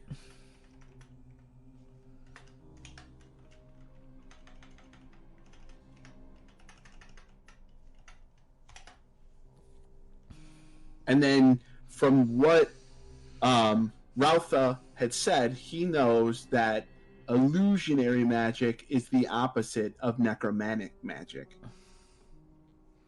Okay. So I think when we put the pots in them, they've got to balance each other out. So look. Yes. So like illusions opposite necromancy. It would have to be. That would mean that chaos is in the middle, right? But we're not touching wild magic or elemental. Correct. Yeah, Unless wild magic and elemental. 8 divots, and there's 10 pots. Unless elemental and wild magic creates chaos, which would go in the center. But there's nothing in the center. I'm just saying. I think we just stick with the little holes in the ground. Yeah, Okay. I wouldn't touch those. And we could just leave. I agree. We could leave Daniel in the center because he is chaos. Right. Chaos incarnate. Okay. So the question then becomes, where are we putting these pots? Well, I'm gonna grab the illusion real quick and just place it. I just want to place it randomly, like. So Okay, I'm just so gonna you grab draw- it and literally just gonna place it there. right here, right in front of Yeah. me. Just Okay, so you're gonna put it right there in front of you? Yep. Alright, I will draw that in there then. and I just I want to will see if grab- anything happens. Necromancy and place it on the opposite end. Illusions A. Yes, and necromancy is G. G. Alright, so when you do, you hear a click. Okay. All right. So now, So are these in the right spot, or did it click because they're opposite each other? well, let's just figure it out. So let's see. Let's see. So we've got divination next, right? Because we're skipping B, we're skipping wild magic and going straight to divination. So Ralpha or Daniel, what's the opposite of divination? I actually know that answer. I mean, you can try to do it at disadvantage again. Abjuration, maybe? It's either abjuration or conjuration, I would think. Okay, let me. As I'm saying this as a human being, not as Whoop. my character, because my character doesn't know this. Hey. It across from divination is conjuration. Oh, I knew it. All right. So I'll grab the divination one. Which I'm not is touching C. the conjuration jar. Thank you very Yeah. much. See, and I'm just gonna place it. Who wants to pick up the one that was opposite? Which number? Which letter is it? Was it Phil's was it standing in front of it right now. was that conjuration? Yeah, it's the one Nigel's in front of pot F. Yes. Can I attempt ventriloquism? Yes. It'd be a I'm performance. going to pretend to be Nigel. I would love to pick up this pot. It's actually a good one. Good job. Okay. And then you're gonna put it across from C? Yeah, I don't know if he's Yeah, back. I forgot he can't see the screen, so yeah, okay. Alright. So, Wait, did we hear the click again? You did hear the click again as you put it into place. Okay. alright. So next we've got enchantment. What's the opposite of enchantment? RG, do you want to grab the enchantment jar? Maybe abjuration, because enchantment is changing the property. What did that one philosopher call it? One is I don't know, changing Dion, with a essence, 22, and what's other the one- opposite of enchantment? Abjuration. That would be evocation. Oh, So- dang it. Yeah, enchantment would be putting things in. Evoke would be taking things out. Yeah. So which one is the enchantment? You're gonna grab pop D D. and literally place it anywhere you want. Is that enchantment? Ah, Yeah, that's she's grabbing enchantment. Okay. Which pod is evocation so we can put it across? Evocation is pop J. Oh, enchantment changes the accidents. there it is. Abjuration changes the substance. So I'll tell her to put it next to C, and then I'll put mine next to F on the south one. Okay. That would be abjuration and transmutation. Then would be the last two, or transportation rather. And then as you slide it in there, you hear a click. And then I guess there's only two left, so we'll take the last two and put them across from each Alright, other. you guys want to fuck around? You guys want to swap it sides? So we've got A, B, C, D. What you want to put E at the bottom by J just to see? Let's not do that. Alright. I'm not interested in having rain pour on my head constantly. Anyone else in favor of rain pouring on his head? I am. Fully starts to go up. Careful, Nigel. I'll force you to open the jar. Alright. Yeah, so who's grabbing them?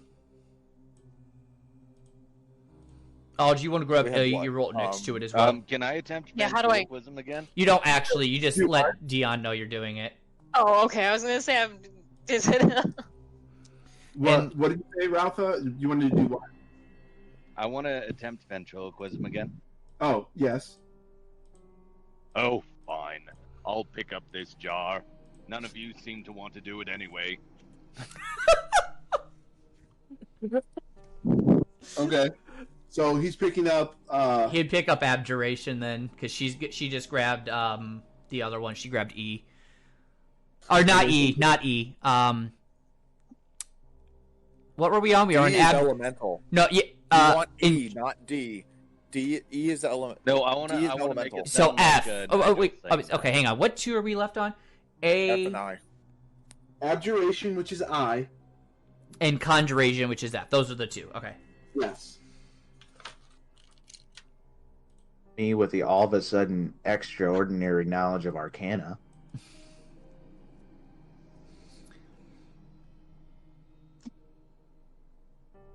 F.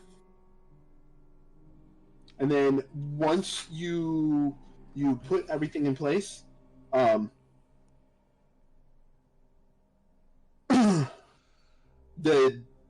bright silver light illuminates the sunburst symbol, and then the metal door starts to creak and make like clicking noises and groans as it slowly swings open. The hinges are just coated with centuries of dust. A slight shriek throughout the complex as the heavy door kind of finally fully opens and then hits its stopping point with a resounding thud. Then you hear that voice again. One would hope that noise alone is not sufficient to wake the dead, eh? Yeah, what when the sun lit up all around me, I said, put "Oh, on my my belt. God is speaking through me."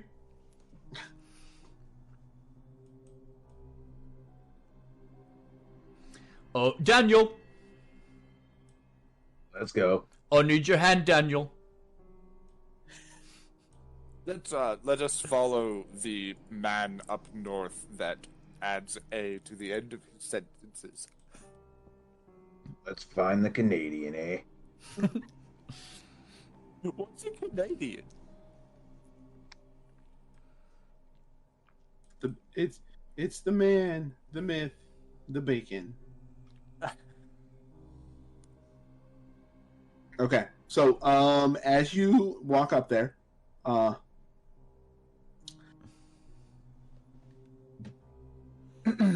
you see a statue, and it's very similar to some of the ones that the sculptors, but this one it's one of a woman wearing leather armor and wielding a pair of short swords. You're unsure, but it looks like she might be smiling gleefully, and her demeanor seems to almost like illuminate the shadows of the hallway. Around her neck, you see a large metal disc suspended by a silver chain. But you can see a corridor heading north and south in the darkness. But you are like the light flickering off of the metal is very distracting almost. Then you hear turn left or right, front or back. There's no saving you from your own stare. Whether gold be piled by bar or by sack, there's seldom enough to spare. Apparently all said that. Okay. You just I'll heard say- that, right? It said something about our own stare not being able to save us? I'll say don't touch the statue. Yeah, I'm thinking... He would have said that literally as I'm Rune going was to reaching directly towards to that Emma. necklace. Don't touch the statue, Rune! I'm going to stare. Are at you Amador. attempting to touch the statue? No, as soon as Daniel said I would recommend, and you guys both said I would recommend not touching the statue. I was just saying, like, I would have been like in mid grab, getting ready to just poke it. That line alone makes me think something about this statue is very, very dangerous. And then Oh no, I'm just. gonna stare I'll at take Rune Amador. by the hand, and I'm like, well, she said turn left first, so... And I'll start heading this way with Rune. Ajit, you have to follow me to the right. Right. Well, actually, if I'm going to stare Archie? at someone, I might as well stare at Argentum. You're staring at RG? He's staring at his reflection of her armor in her ass. Ajit, are we going, or... I guess, sure. Okay, then the three of us just saunter off to the right. All right, let's separate the party. Are there runes on the ground still? Not that you can see. Well, I mean, there are two runes that are connected to Rune. I guess new On the area, ground. so You can I'm just going walk. to investigation real quick to see if I can find one. Okay. That's a 16. Okay. You're looking around. You do see some etchings, but they're not.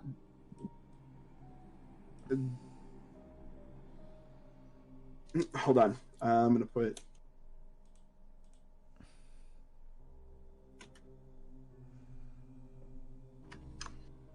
It says that.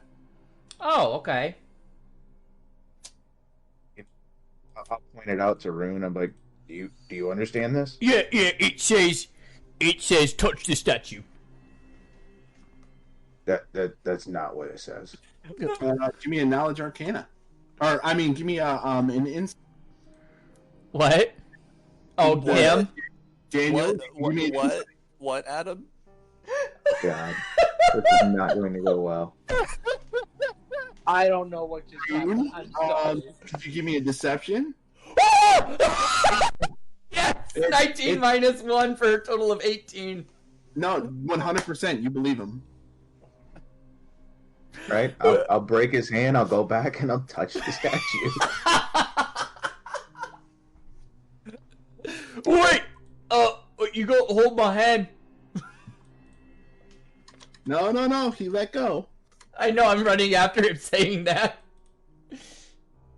Wait, I was joking! Oh, I don't say I was joking. Come now. I do things for my own entertainment.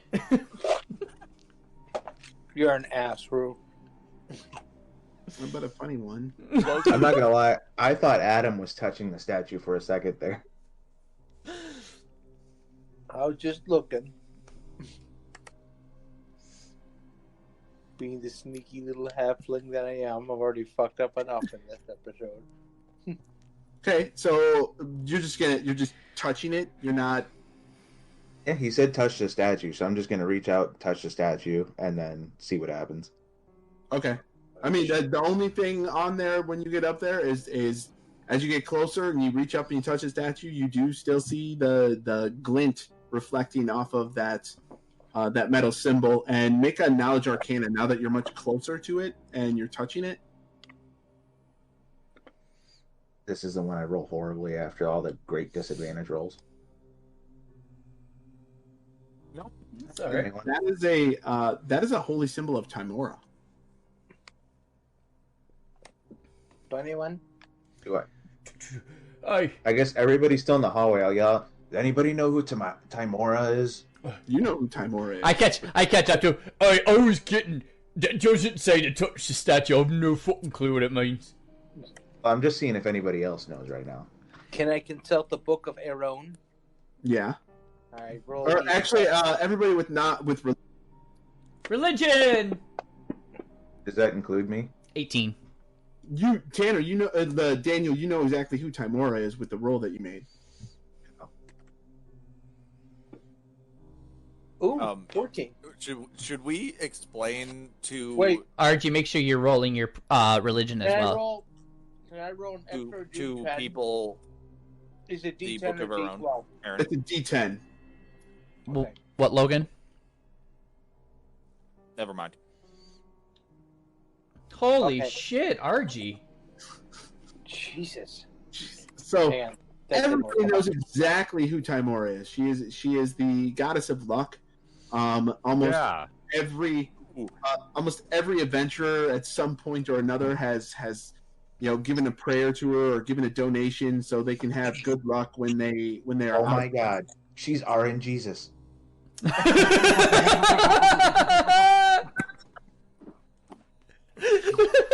Sacrifice all affairs. Well, Dion's still stunned. So, what are you going to do? I guess I'll touch the symbol or the emblem then.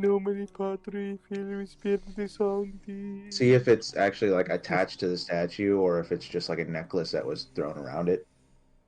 No, it's loose. Like when you touch it, the chain, the everything, it moves. So before you pull it off there, Daniel, I'll have to ask you: do you feel lucky? do you, punk? Do I feel any different when I touch it? You feel that it's very nice. I'll turn it over and see what's on the back side of the emblem.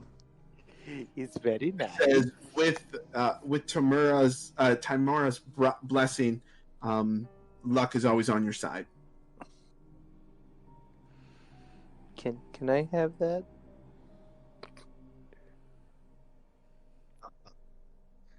If I'll anyone start- should have that, it What the is the fuck? rogue.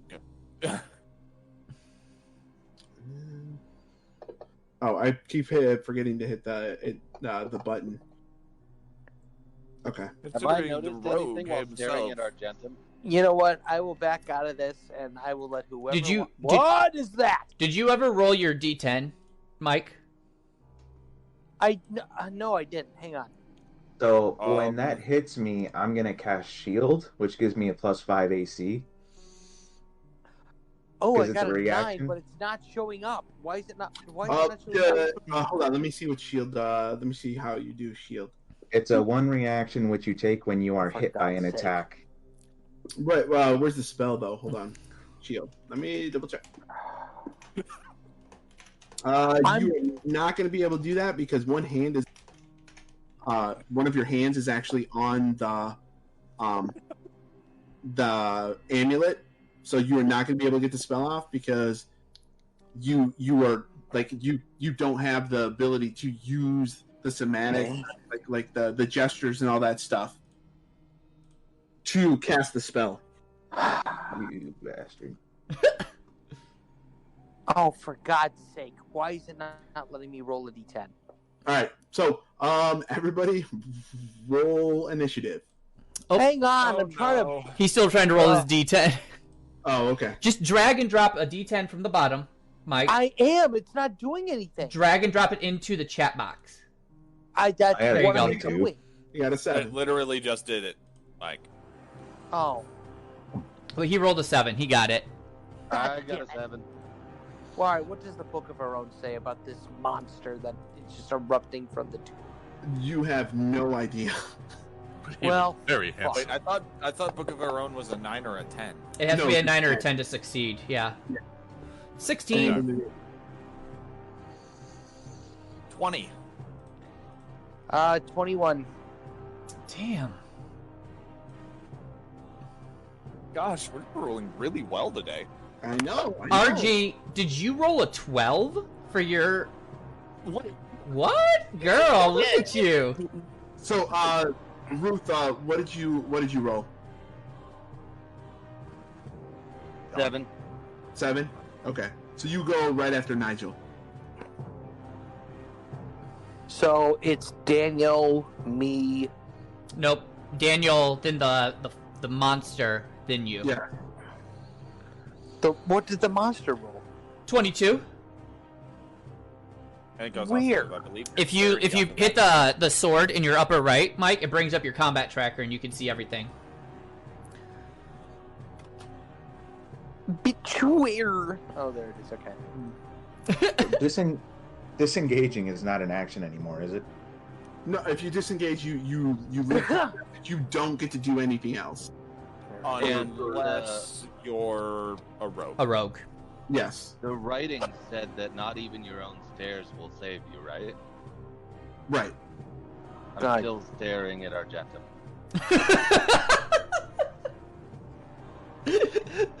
That is perfect. Like, he's going last because he is just staring at RG. Quit staring. I kind of like waving from his eyes, like, hello? Anyone in there? No This- blinks. This is what you end up. This is what you end up seeing. It turns from stone to that after, like, as it's smashing Daniel in the chest with its arms. Okay. Didn't I say not to touch the statue? That thing is ugly. I mean, he also let go of Rune's hand. It's Yes, true. but did I not say to not touch? It specifically says your own stairs will not save you. John, I posted in the podcast production so you can see the image. Thank you. Yep. And I know, you know damn well if you tell somebody not to do something in this group, They're they're gonna going do to... it. Really? Gesture. Press the red button. Nigel gestures It is a hot goal. generally toward this big fleshy pile. All right, so Daniel, what are you gonna do? Disengage. Okay. And I'm gonna just back away. Okay. So 5, 10, 15, 20, 25. Okay. All right. So Rune. Oh no, the Golem's turn. The what term? The Golem's turn. Oh, why is it coming at me? I said mysterious creature, and then I was like, Hey, what? I have a quick DM don't question. know. Quick DM question from the chat log. Yes. That's a hot golem. Is he single?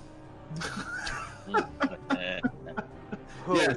It is. It is a single Golem that is trying to engage the. Adam. Oh boy, Adam, you went from a hot halfling to a flesh golem.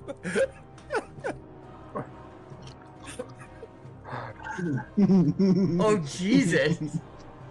Oh my lord. Good thing I ran away. Oh. Can we consider that I have a ready to What action? is going on? 24? What? Oh, Was that geez. second one a crit?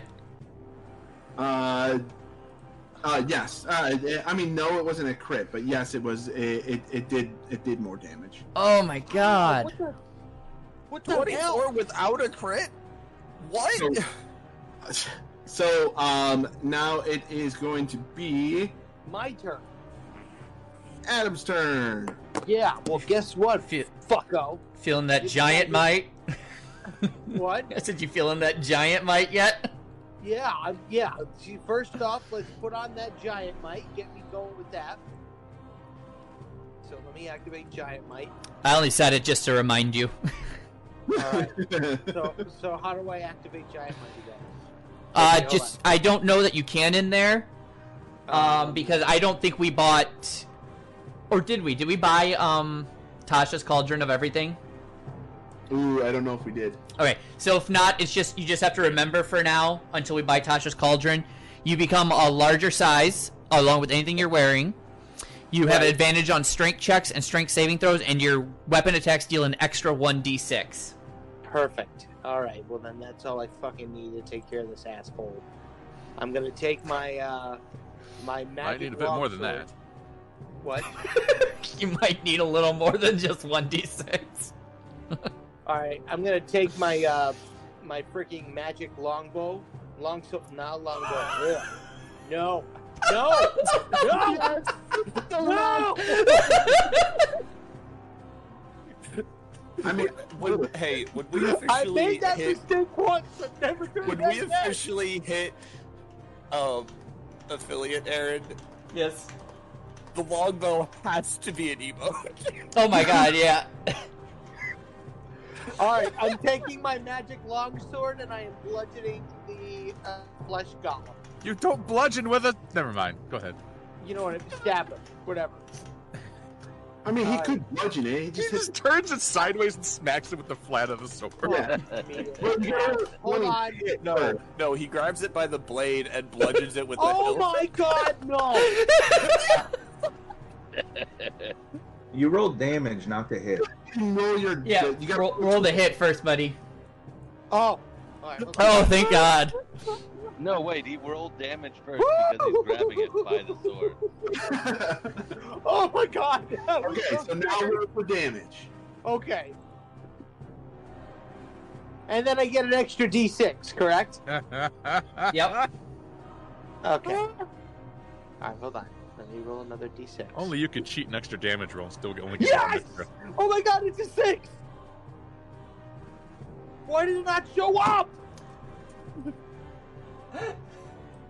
Are you dragging it onto the chat screen? Yes, I am dragging it onto the board. What the hell? Yeah, Oh my Aaron, god! I can confirm that we do not have Tasha's Guide to Everything.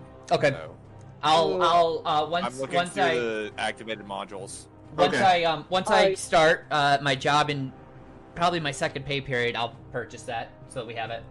All right. So, Adam, are you Yes. going to move or are you staying right there? Get the fuck out of Dodge. You know, Okay. if you move out, he gets an attack of opportunity. Who? The flesh golem. Flesh golem. Well, oh wait. How, so do I not have? I know I have something to like reflect that, don't I? I mean, I don't believe so. What you should have done is you should have disengaged instead of attacked. Why? I mean, you're huge now, dude. Just take it. You got this. Yeah, you're a big Yeah, guy. but I've only got like what? I'm. You know what you could do? You could move diagonally to your right. No, not backwards. Upwards. Go get him, big boy. Upwards. Big boy. Yeah, You like do that. Okay, I'll do that then. No, you fucking asshole! No. Stay there. Stay there. Why are you laughing? Because it's funny. Because you're dancing with him now. You're dancing. You're keeping his head on a swivel. You know. All right. Just now, If I die to a flesh golem, I'm coming back and haunting all of your hands. Probably because Yeah. because Rolta will You don't probably have a bring you choice. back. What? Okay, I'm gonna move to the other side of Adam. Oh, you dick! Okay, hold on. So, in order to do that, you're gonna have to come into his threat range. Okay. Okay. So, you step 5 foot in, and then once you step in closer, I'm gonna get an attack about. He can reach you from 10 feet away. Okay, so like, here then, like to the left, or where's that attack happening? So as soon as you step 5 foot in closer, up next to him. Okay. He gets an attack of opportunity for stepping into his range. No, because he's got reach. He's got a 10-foot reach. I can attack him when he takes another 5 foot step in. Oh. Because he's not. 'cause I was 15 feet away. Right. And then I stepped into the range when I stepped right. Correct. here-ish. So that's what I was saying. So he does get an attack of opportunity when he steps into range. Right. But does he get it since he? Oh no, because Adam never moved out. Right. It wasn't. I don't think it was really that he stepped into range. It's that he stepped into range and then moved closer. Correct. I'm so confused by that, but okay. So, like, if someone moves through your range, you get an attack of opportunity. It wasn't that he just that stepped hurts. within range. Mm. It was that he was moving within the range of the guy. Gotcha. But Ooh, realistically, somebody's that already should down be to 18 health. Ow. realistically that should be the only reaction attack he gets. So anybody else could just freely move through now. Realistically. Yep. Gotcha. In theory, from what Tanner's saying. I am going to. Let's see. What was the range on that? That was what? 1, 2, 3. That was like. What was that movement?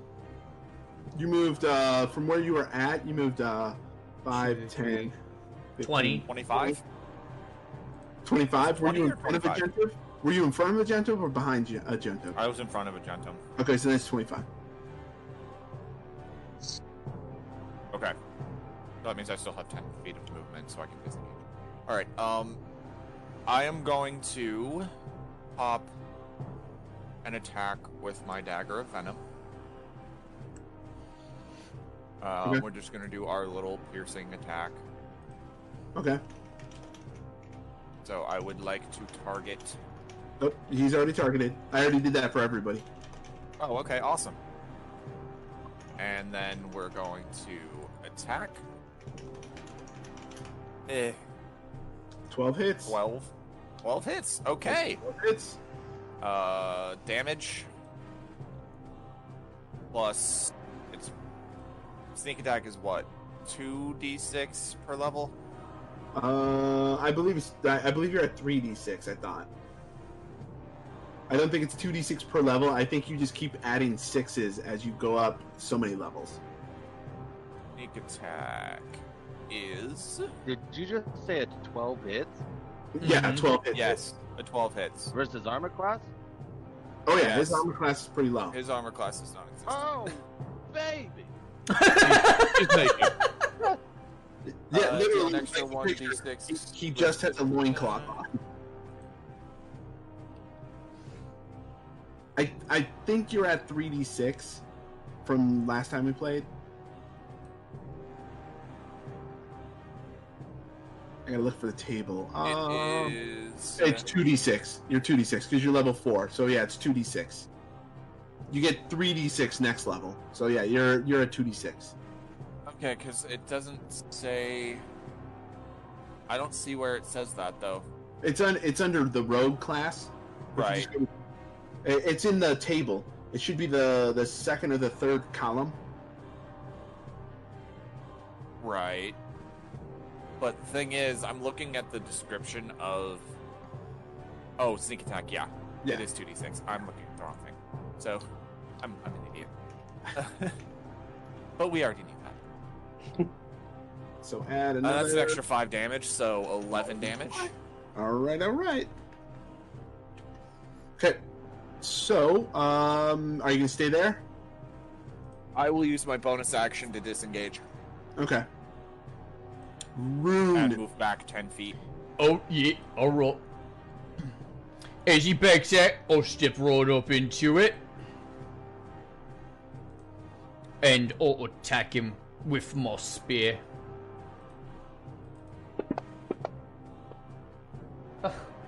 14. 14 hits.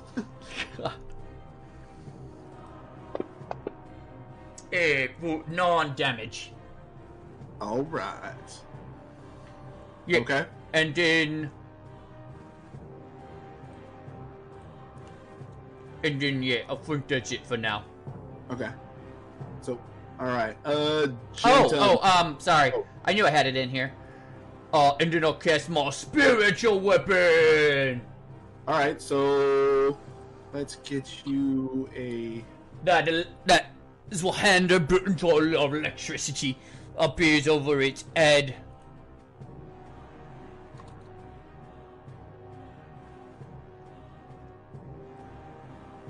Man, gosh, trying to look for something that can use as your spiritual weapon. Okay. You can use another rune. All right, so roll your to hit. It should be right in the spell itself. Okay. Hang on, I'm correcting my character sheet over here so that I can track it. Because it has my spell slots. It has me with like 12 spell slots for my second level, and I know that's not right. No, you're right. Yeah. So I have to use my D&D Beyond sheet to track it. Your spell slots are incorrect as well. What's that? It looks like your first level spell slots are incorrect as well because No. it says you have 5 first level spells, and I don't believe it's that way at 4th level. I have 4. So I should have 4 and 3 is what I should have. Yeah. You should be able to just remove one of the spell slots pretty easily. Yeah, I'll have to play with that here in a second, but alright, so attack. Whoops, that was with advantage. Let me turn the advantage off on that. Oh no, it wasn't. Okay, I just double clicked it. My bad. So 14. 14 hits. Roll for damage. The 11 hit as well, just saying. Oh god damn it. They probably have like a almost like 5. 6 electricity damage. Or 6 force damage. Oh, force damage. Okay. It's important to let me know the damage type. Yeah. It looks like electricity, but it's not. It's force. Damage. Okay. What? Everything I do is piercing damage. Okay. Not me. I do just about every damage type. Now it's Agentum's turn.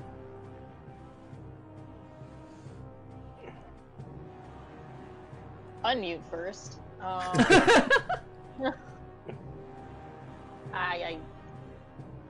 guess I'm gonna go. Going to attack with a great axe because it's my only weapon. Is there any good angles that I have? It looks like he's pretty much surrounded. I mean, there's 2 little openings you can get, but you'll end up getting attacked. Oh wait, no, you won't because he already did it. So you can actually move into anywhere and not have to worry about being attacked.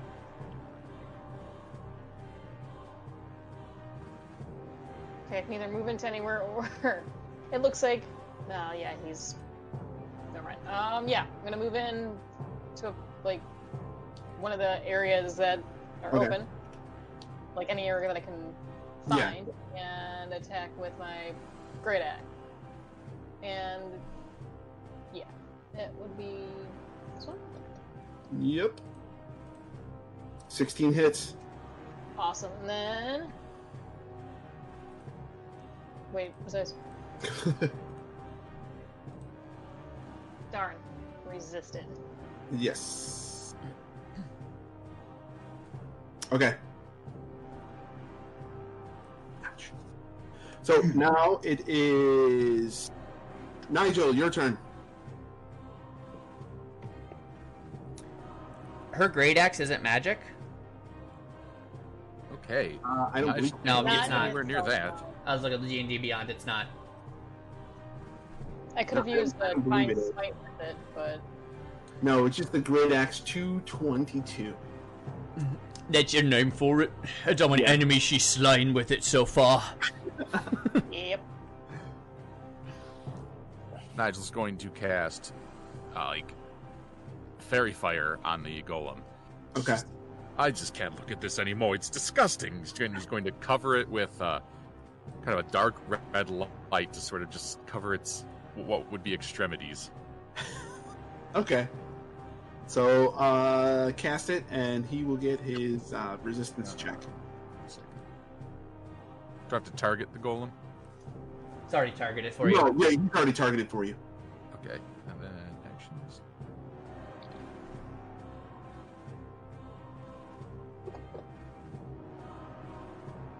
Fail. Yeah. So everybody has advantage against them when they roll because of the light. Thank God. And that's Nigel's turn. Alrighty. So, Ralph, your turn.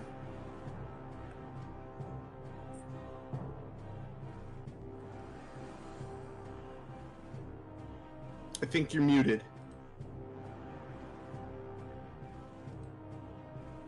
Nope, he's not muted.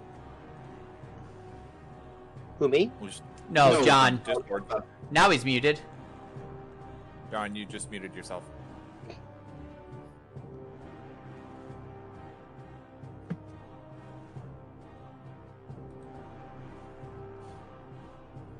He's probably working. Yeah, he's probably on the road. And he disappeared. Oh, he probably had to just disconnect and dropped out. reconnect. Yeah. Got it. There we go. Okay, we back? Yep, you're back. Yeah, we're back. Alright. I'm going to run 15 feet to the left and 5 feet backwards. Okay.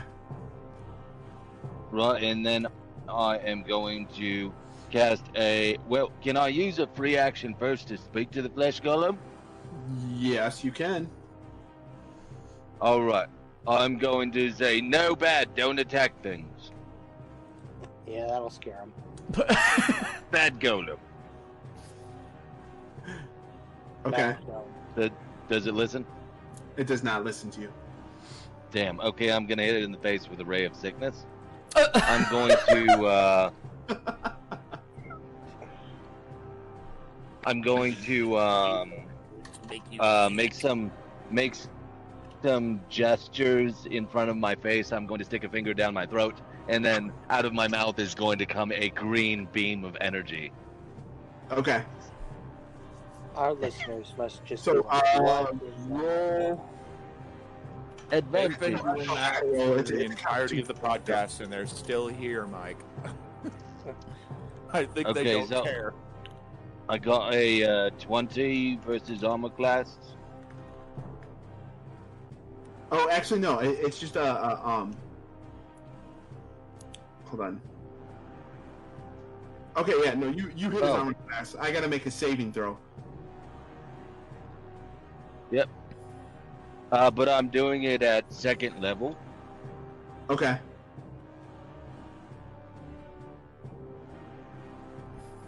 All right. So, the ray hits him, and like the energy ripples across his body, and it really, like, while it looks amazing with the green light and the dark colors that Nigel put on there, it doesn't seem to look like it's affected him in any way. Oh, All right, Daniel, your turn. We have advantage, right? Yep. Yes. Okay. First thing I'm gonna do is I'm gonna hexblade curse him. Okay. It's not an actual. I looked everywhere for it. It's not an actual ability. It just means it's the one where I get health back when I kill him. It is a racial trait or a class trait, so you use it once per long rest. A short rest with warlock. Or yeah. And then it just gives me my proficiency bonus on attack rolls and stuff like that. So, I attack him with Eldritch Blast, which is a hit either way. Yep. Boom. Damage. 7 force. Okay. He said 7 4s. Oh wait, I had advantage when I should have. Hold on. Just roll another 20, see what happens. Okay, never mind. It's the same thing. Because with the curse, I crit at 19 or 20, so if that would have been a 19, it would have been crit. Okay. Okay. All right. So, anything else? No, that was my action and bonus action, so I can't do anything else. Got it. Okay. So, it is the golem's turn.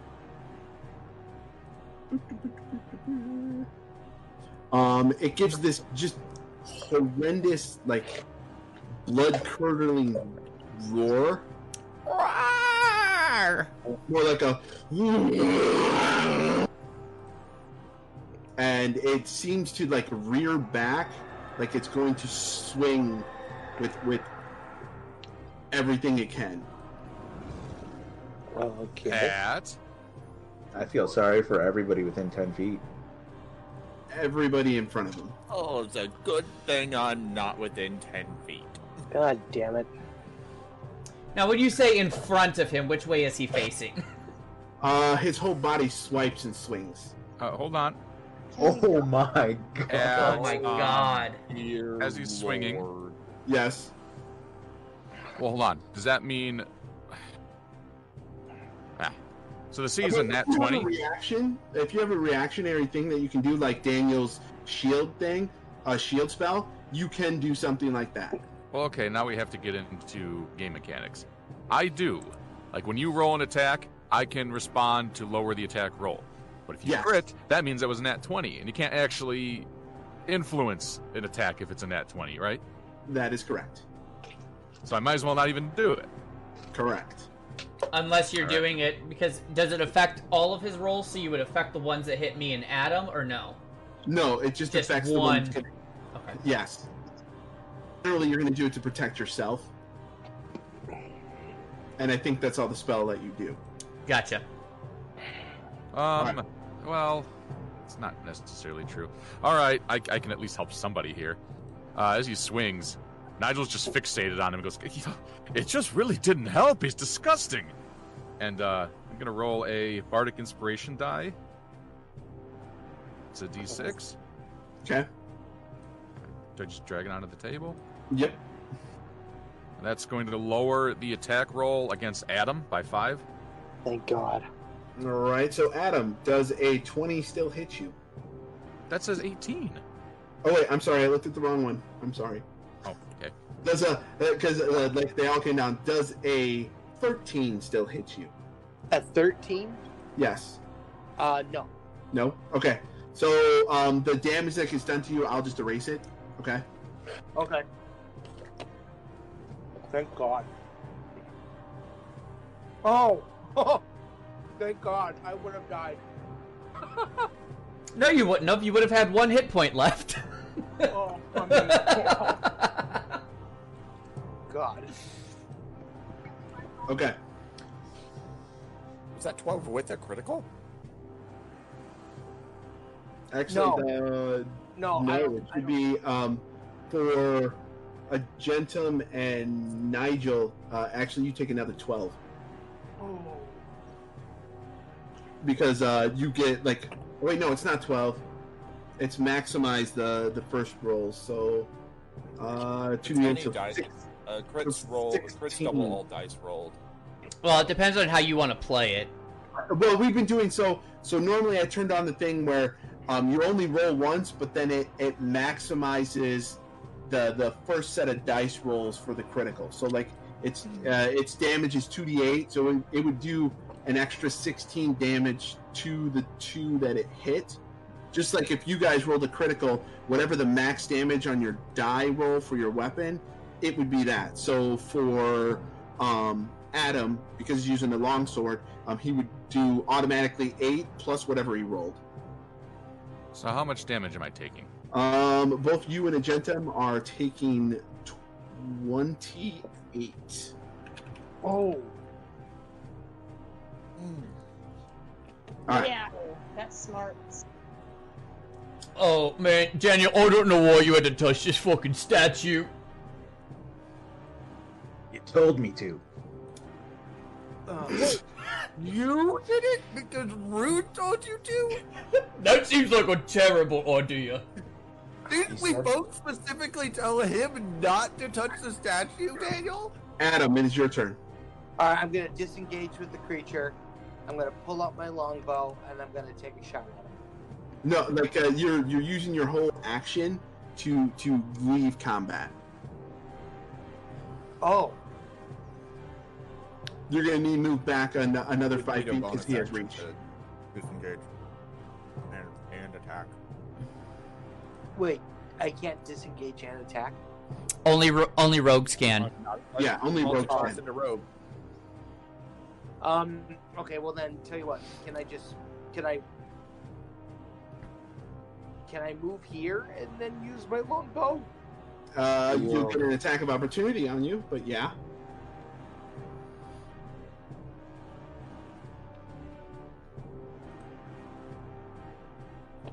Is that what you want to do? If I disengage, can you get an attack of opportunity on me? Nope. Alright, I disengage. Okay. So, Amenoir. No. Oh yeah, I'm sorry. Yeah. I wasn't paying attention.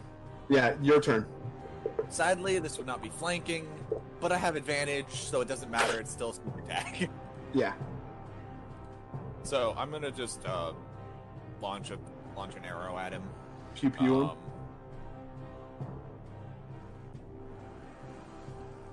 Well, you got Rune right in your way there. And Oh, No, you're right. Go ahead. thank you. Thank you for everything. That is great. From the guy that's actually hit teammates. 23. Okay, that hits him. Oh no, that's an advantage. I need to roll advantage.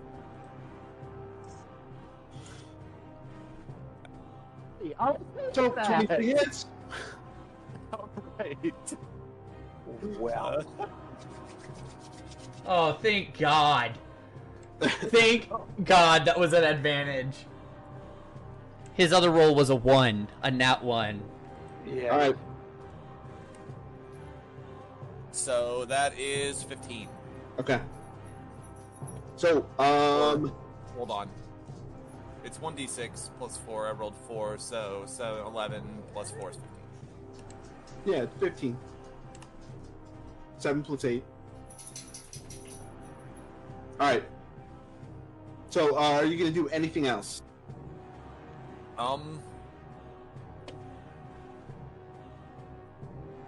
No. I'm good where I am. Oh, Rune, I need you to make a concentration check. Yeah, I guess I do need to do that. Yeah. Where are you? Concentration. Save, right? Yeah. Wait. Did I do that wrong? It was a constitution. Yeah, constitution.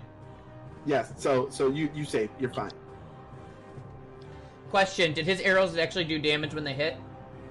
From what you can say, I mean they're stuck in them. Okay. I couldn't tell if it did anything or not, though. Not really. So, Rune, your turn. Yeah, alright. Well, time to stick him with your sticky end. Maybe. Oh, and I get advantage, so let me do that real quick. Nat 20. Okay. Roll that beautiful bean footage. 14. Okay. So, that's 14 damage. Yeah. My tattoos glow bright blue before turning into electricity through my hands, and I stab him. Okay. And then as I'll make contact with him in his gut, my spiritual weapon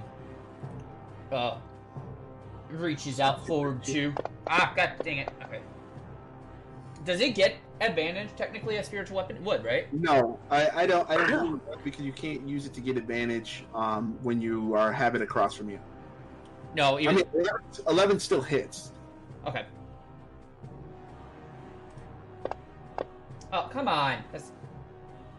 That was even okay, let's try it again. There we go. Oh, 3. Alright, so are you gonna do anything else? That's your bonus action and That's your my regular... bonus action and my action, yep. Okay. So Argentum, your turn. Just pull my shield back up in front of me.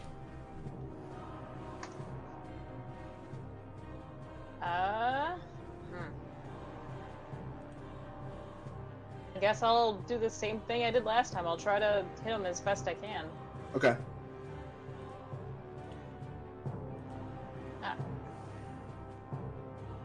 That does not hit. It does hit. Yes, it does. Okay. I didn't think it would as a 3. Well, you got a +6. That's true. 14. Hits it again.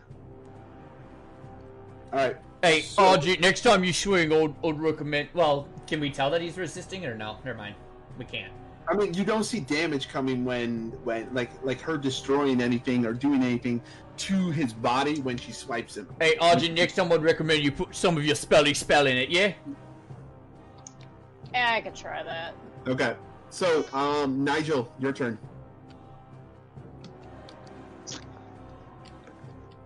Well.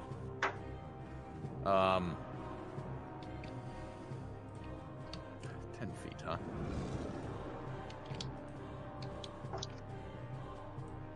Nigel's going to take his throwing dagger and whip it at the golem's head. Alright, roll. Okay, also, before he does that, let's see. Oh, God, I don't even know how to say this. No, I'm just gonna do that. Apparently I lack the ability to bardically inspire my own self. Alright.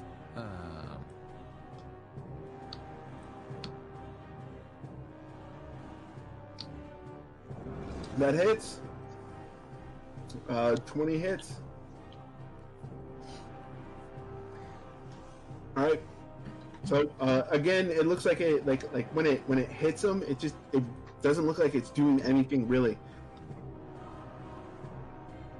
So if Nigel's not gonna do anything else, like or a bonus action item, it is Routha's turn. Oh right, can I use Arcana to check its immunities or resistances? You can try that, yeah. Roll an Arcana. Oh right. I got a 13. 17. 17. You do know that it does have some resistances. The biggest thing that you know is there's a positive effect to it when it's hit with lightning. Oh right, I'm screwed.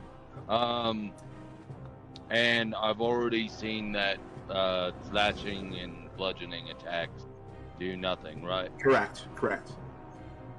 I'm going to shout mean words at it. Oh God.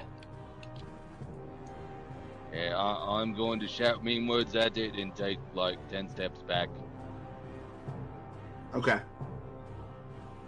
So, as you're doing that, I need and when you start screaming at it again, Rune and Agentum and Nigel, roll a perception.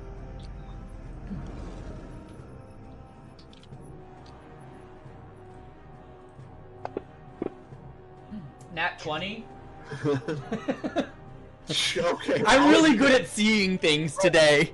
Not a gentleman, but Rune and Nigel, you both noticed like a faint glow come off of that necklace that was around his neck when Ralpha is yelling at it this time. Okay. And he's just yelling things at it? Yep. The first time you didn't see it, but now from the angles that you guys have it, you see it. You can see a small little like almost gold, like amber color kind of coming off of the necklace, the pendant that's on the necklace. It looked like a man. All right, Stop that, you big bleeding golem. Okay, first thing I'm gonna do, I'm gonna hex him. Okay. And I'm going to firebolt. That hits. Woo! Okay. So he takes 10 damage of fire and 5 damage of necrotic. Okay.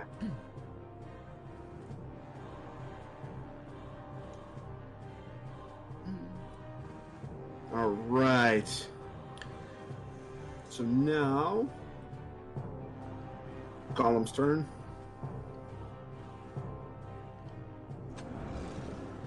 He's gonna take a swing at Rune. And then I also choose an ability, and he has disadvantage on ability checks me with that one, so I'm gonna say charisma. Okay. Just because.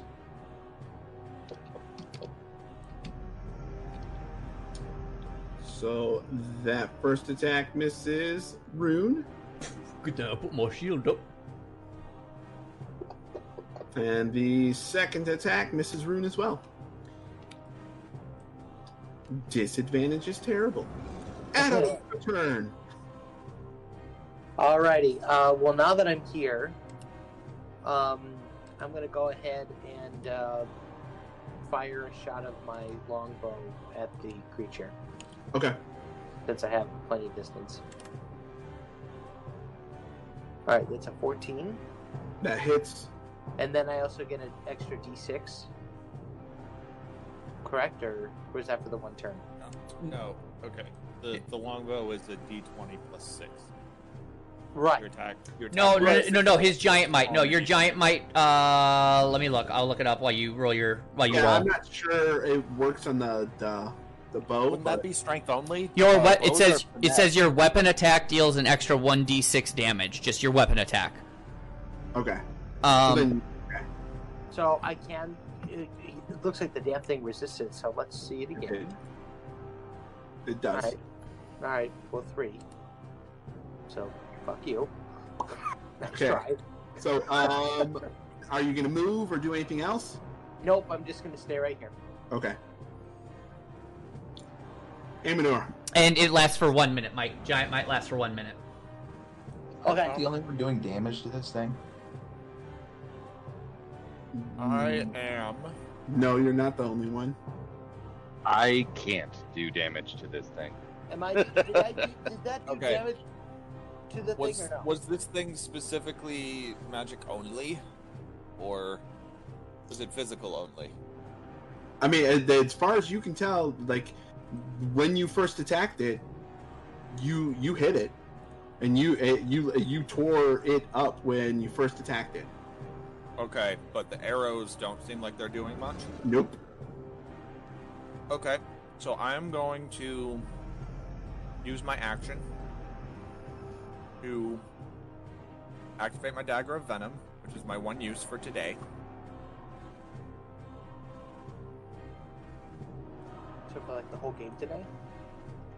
For the in-game day. Yeah, I can yeah, only use it once per.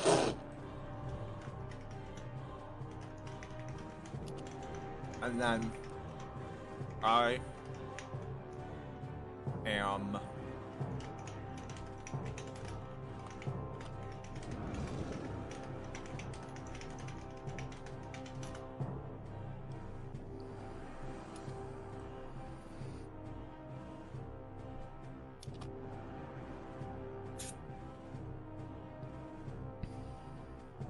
Are you gonna throw it, or are you gonna move in and Well, attack? that's the thing. It's an action to activate it, so I can't attack. You don't have an attack as a bonus action yet? To administer the poison, but you can still attack with it. My current class.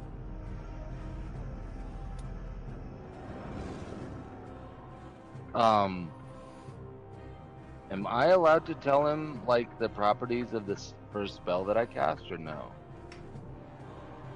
I mean, you can tell him that because of what you know, you can tell him that you don't think that is going to work.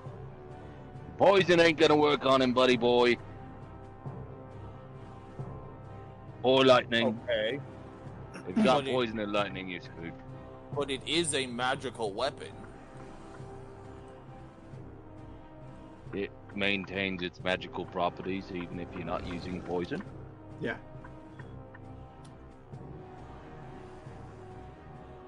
Okay, then instead of activating the poison, I will fling my dagger in its face. All right. Roll that beautiful bean footage. We still have advantage, right? Yes, you do.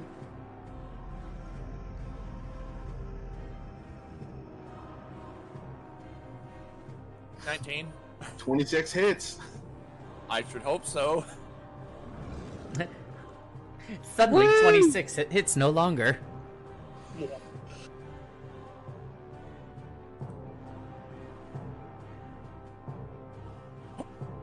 That's 16 damage. Okay. So, what does this look like? I'm just gonna have the dagger go through his eye and just stick there, spurting out blood as he just falls backwards and topples onto the statue. More like oozing the blood than spurting, but it just and it falls. All right, I'm gonna walk up and then retrieve my dagger. Did you get mine too? Yeah, I toss Nigel his dagger. You toss? Don't toss. Just While hand I'm it up to there, I would like to look over the golem, see if there's anything of value. The chain necklace that falls off of his neck. Ooh, Dion? I mean, it's a silver necklace, and it's got the solely symbol of Timora on it. Oh, that necklace glows when people shout at it, so it might be a good idea to have it for Rune. Dion? Yes. Do I know what What skills needed to catch a dagger tossed at me? It would just be a reflex. Yeah, it'd just be like a dexterity. Not a reflex. I'm sorry, a dexterity. Dexterity. Please don't roll a 1. Yeah, you. However you want to catch this, however fancy you want to throw your flair onto this, you can do it. Nigel's eyes widen as his dagger tosses at him, and he just kind of tries to time the hand with the hilt and gets it, but just stares daggers at Aminor. Oh, God.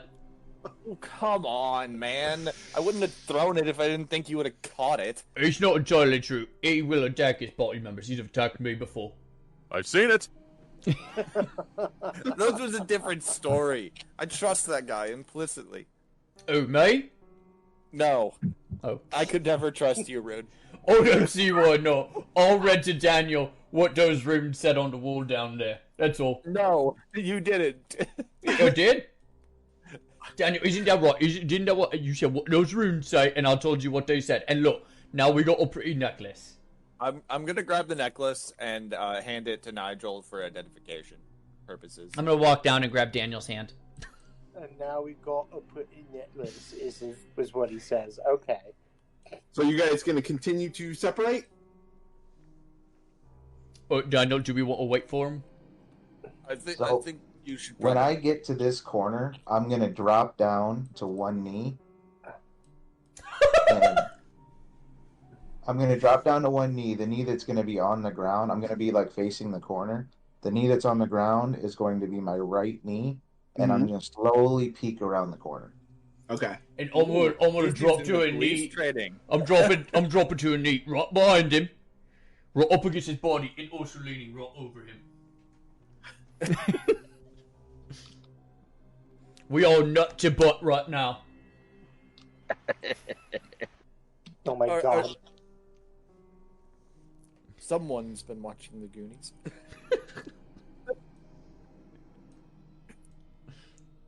Actually, did watch that the other. It's a great fucking movie. I haven't seen it. There. That's what you can see. What's that thing in the middle of like the hallway? Is that like a door or just a random symbol?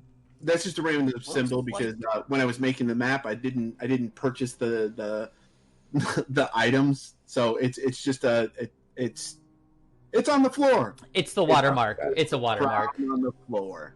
That's what it is. So I don't see anything. Them, guys, or do we want to? That's what you see. You see a faint glow coming from. We've only got 40 minutes left, so may as well just push through. That tilted open sarcophagus. So I'm gonna stand up in this motion, but I'm gonna kind of like scoot past the corner, and then as I'm standing up, take a step to get out in the middle of the hallway. Yeah, I've got a hold of his hand, and I'll just move right behind him. A little confused by this awkward movement around the corner. Where the fuck you learn those moves from? You pick up a few things growing up. Can I search the flesh golem for any magical components? I would also like to retrieve the arrow I stuck into the flesh golem.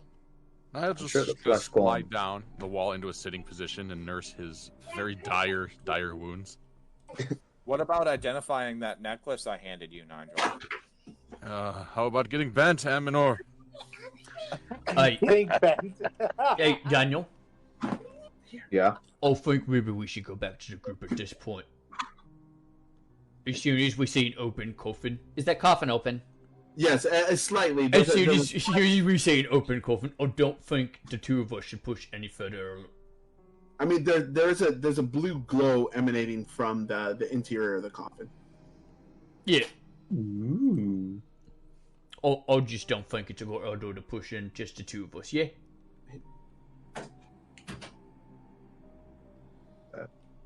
If you want to go back, go ahead. Yeah. Oh. I think you're gonna come with me, yeah? Remember, I'll make sure. We're doing it together. That's how we're surviving as friends. Here we go. Exactly. I'll stay here. I'm gonna grab his. I'm grab his hand and just start dragging him. I'm gonna yank my hand out. And I can easily carry anything that is a large, so I don't think this should be an issue. So, Daniel, give me a dexterity, or an acrobatics or athletics, whichever one at disadvantage, and Rune, give me a strength at advantage. This is just a straight ability check, right? Or athletics. Athletics. You would do athletics.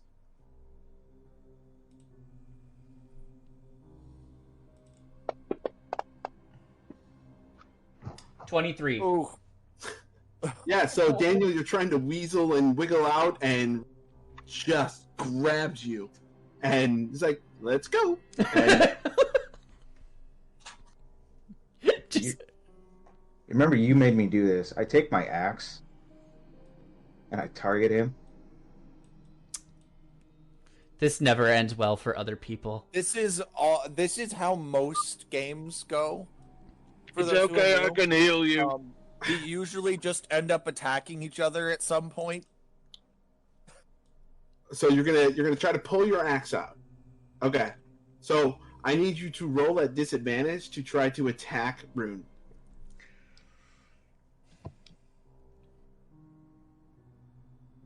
Well, we knew it was going to happen eventually. Okay. So you see Daniel try to take a swipe out of you and completely miss you. Oh, that is so fucking cute. You're adorable. You really are.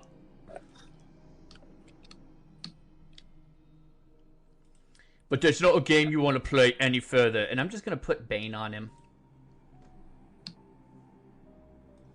So, I'm not attacking him. I'm just putting Bane on him. No, I got you. I understand. Okay. He succeeded, but... Yeah. And last chance. I will Last continue chance. dragging him back. I'll say, last chance, put me down. I just keep dragging him. Hey guys, we're right here. Okay, so let me check Thunderwave, but I don't know if you're gonna be able to cast it because he has a hold of one of your hands. If it requires you to cast, yeah, no, you're not gonna be able to because it requires intricate hand movements with your hands, plural. You cannot cast it because he has one of your hands.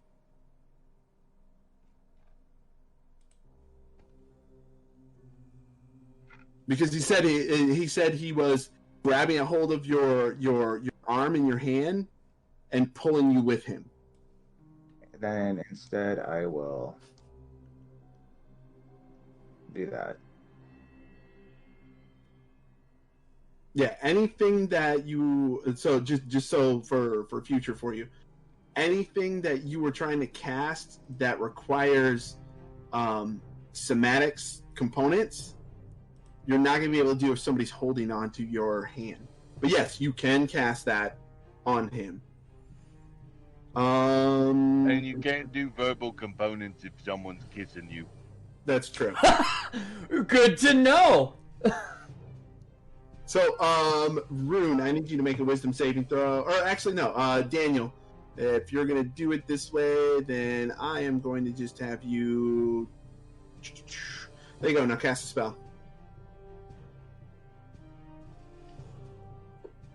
Oh, you also can't use material components if you're broke. I failed. You put me down. No, he doesn't. He doesn't put. He has a hold of your hand. Well, so you let go of me. That's so for sure. what it does is, he hits you with a wave of energy. Now roll for damage. It's 3d6 psychic damage.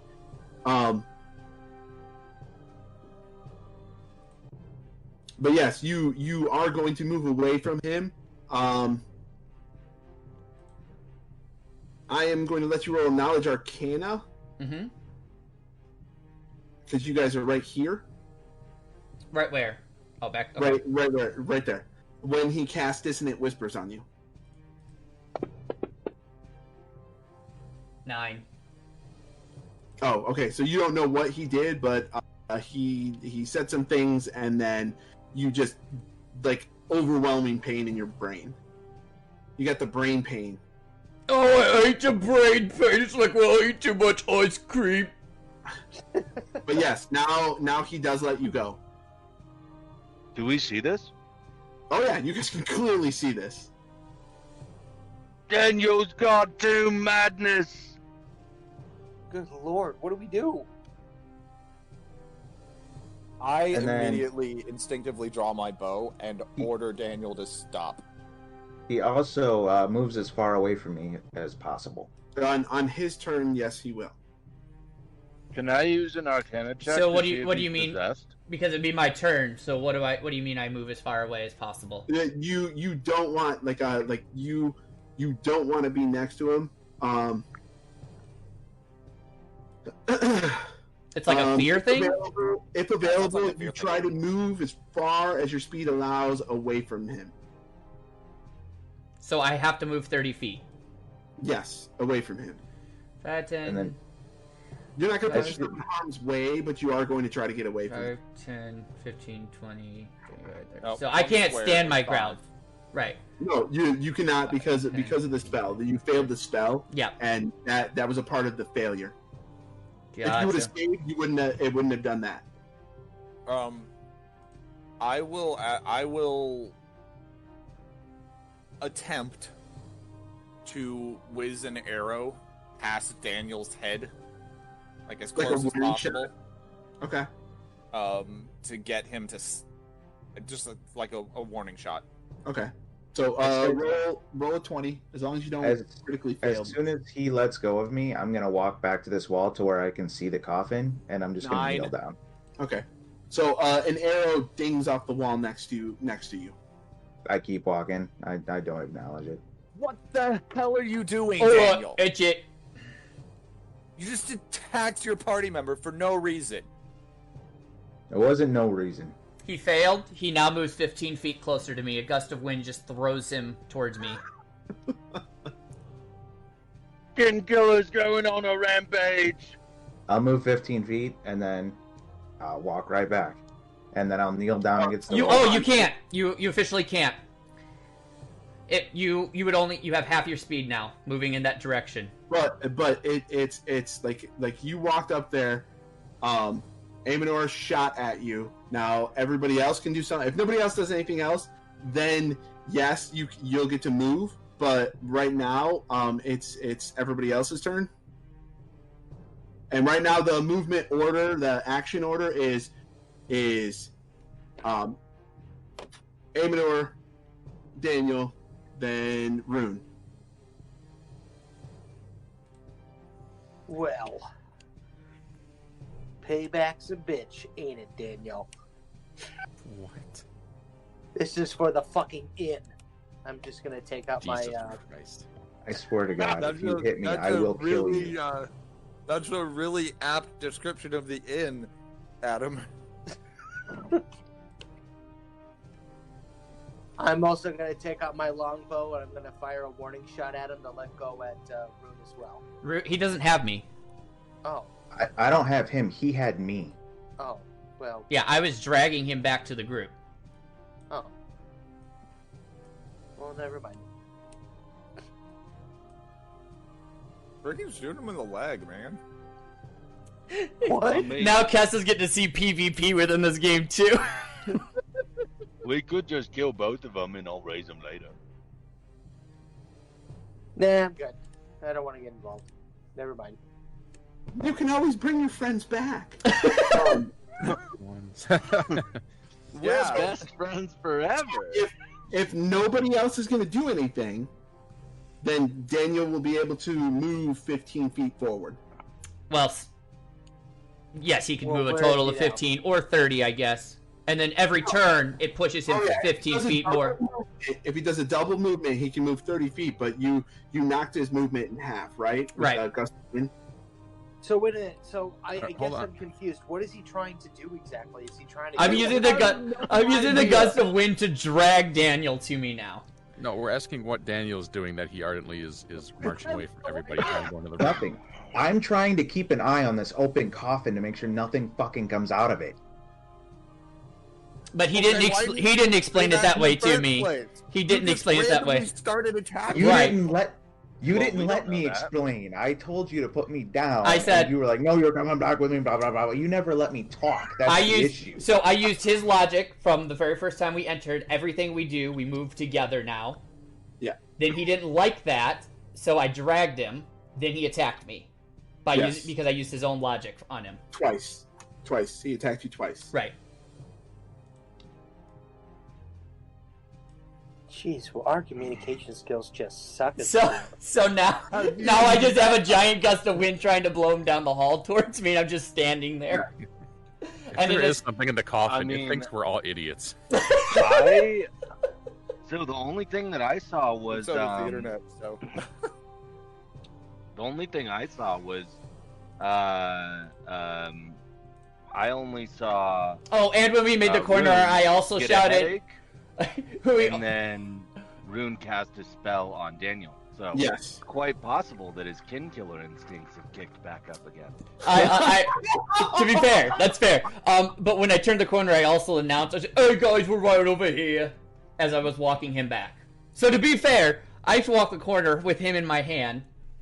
Well, maybe he's just an expositionist. So here's my question: where were we on the map when he swung the axe?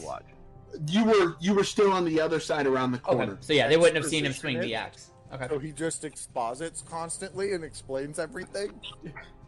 That's right.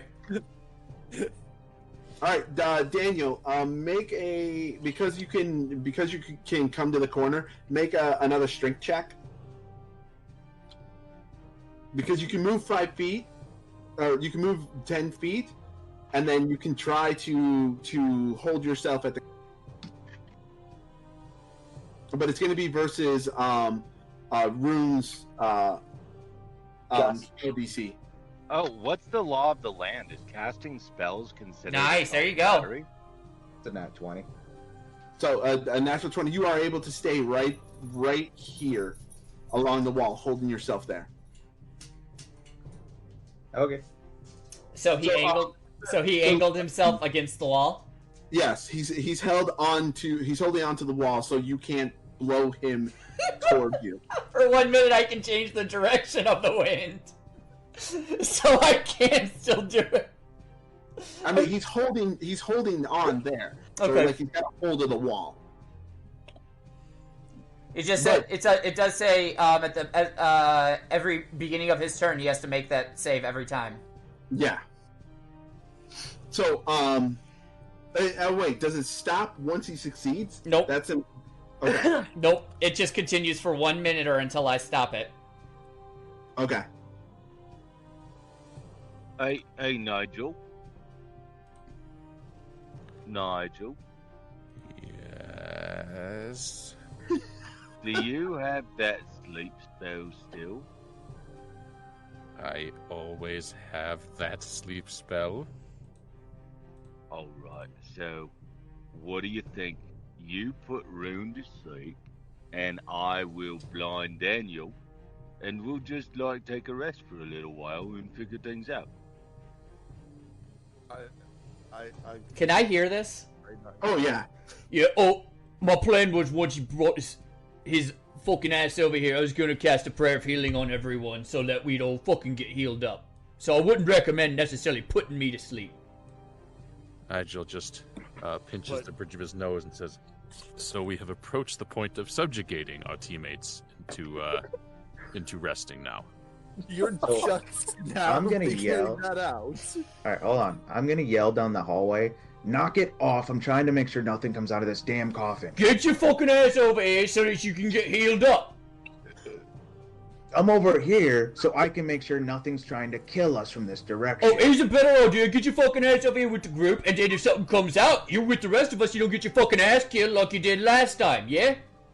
Would you rather get surprised around the corner or know it's coming? And I go would say distance we ahead sit of in a time? fucking circle. We wouldn't be surprised by shit.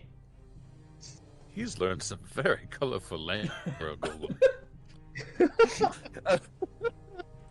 All right, I'm gonna cast Giant Might right now. And You see if can't. it will- Fuck. You can use it once per short rest. There's got to be something I can do to like intimidate everybody. Can I roll intimidation? I mean, you can try. You know what? Fuck it. I'm gonna roll intimidation. Oh, I'm sorry. You're absolutely right. You can have 2 uses of Giant's Might per long rest. Okay, so I'm gonna use Giant Might, and then I'm also gonna go ahead and use intimidation. That's to see not if going I to can- help with your intimidating. Yeah, it No, doesn't change your intimidation. So Well, I'm gonna yell. I'm still gonna roll intimidation anyway because you know what? No, I'll save the Giant Might. I'm gonna roll intimidation and see if I can stop these two from fighting. Oh, So let's please see. roll. Remember your actually my bonus. If we got around to me, I would have changed the direction of the wind, so Daniel would now be being pushed upwards instead of towards us. If that Well, I'm makes still sense. gonna do it anyway. The wind Yeah, no, only I got it, I affects got it. Daniel, right? Yeah, that way. The wind only affects Daniel? No. It is a 60 foot by 10 foot. Okay. So anyone that gets within 60 feet of it would be pushed by it. All right. Well, I'm still gonna roll intimidation. Here we go. Oh, you're so intimidating fighting against that gust of wind. That There one. it is. One. There it is. So I So- have. You knew it was going to happen, but you still love to see it. Adam, please describe what you're trying to say, and I will let everybody know what they hear. Okay. Will you knock it off? So you guys hear Come on, guys. Can you stop? Can you knock it off, please? So I'm going to You're yell back Nigel. down the hallway. I'm be like, I hate you guys so much.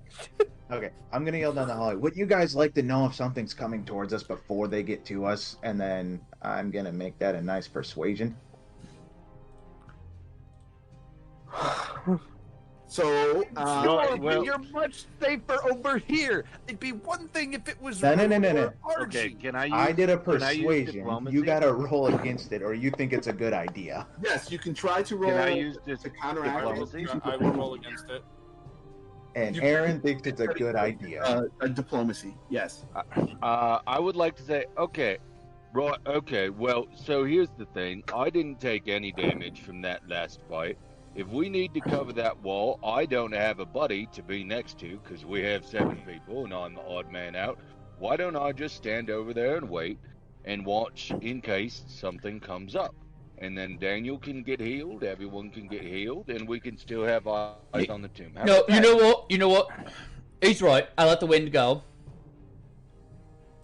He's absolutely right. It's a great idea. He can stand over there, and the rest of us will stay in a group, back to back, watching all around us, and I'll heal us up, and Daniel could get his fucking ass kicked. That sounds like a great plan. Let's put the warlock, who's squishy. Nope, he's out in right. the middle He's right. He's got a great idea. He's by gonna be. himself. He's gonna be. That's a wonderful idea. He's gonna be first line of defense when it comes around the corner. Ralphus makes sense as well. What Daniel said makes perfect sense. That somebody should watch that coffin just in case if something pops up. So Ralpha suggests that he hasn't been hurt at all from the last combat. That he will stand there and watch the coffin so Daniel can come back and get healed. All right. Does that sound like a good idea? I agree. Yeah, that's all I wanted was someone to have eyes on the coffin so we don't get surprised. I mean, Well, at then why very did you least, say that? Why you gotta be all Daniel, mysterious and shit? Daniel, maybe I next said time. it 6 times that I wanted eyes on the use your coffin so we don't words get surprised. before 7, actually. I you heard use it. Violence. All right, so I'm gonna walk over towards the. I'm gonna walk over towards that corner, and I'm going to kneel down and watch the coffin, and I'm going to prepare a witch bolt in case anything comes out. Okay. And of With course, that in by mind, witch bolt, he what are we means going formal- to do about the other side? of this Again, if we sit in a fucking circle, we see all sides. So after all this arguing, nobody thinks to look down the right side, and we all turn, and there's just an army of monsters confused. The entire time. Dude, I almost did. I almost went down the right side and aggroed whatever was there and brought it back here. Just picture they're all sitting there It like takes- a football it takes team in like me, a tunnel uh, waiting to take field. Okay, so Are you all done yet? It takes me 10 minutes to cast my prayer of healing, so Are I'm you prepping that up right now to while they're doing their helping thing. me explore the right side of this tunnel? All right. So what's it do after the 10 minutes are up? You guys are waiting. Up to 6 creatures of your choice that I can see within range, which is 30 feet. You regain hit points equal to 2d8 plus my spell casting. Okay. So roll it up. Or actually, let me see. 13. Never mind. Plus your spell casting level. It was 2d8 plus 2, so 8 plus 3 plus 2 is. Oh, okay. 13. I thought it was casting level. I thought you said casting level. Oh no, casting modifier. Okay. So everybody gains 13 hit points.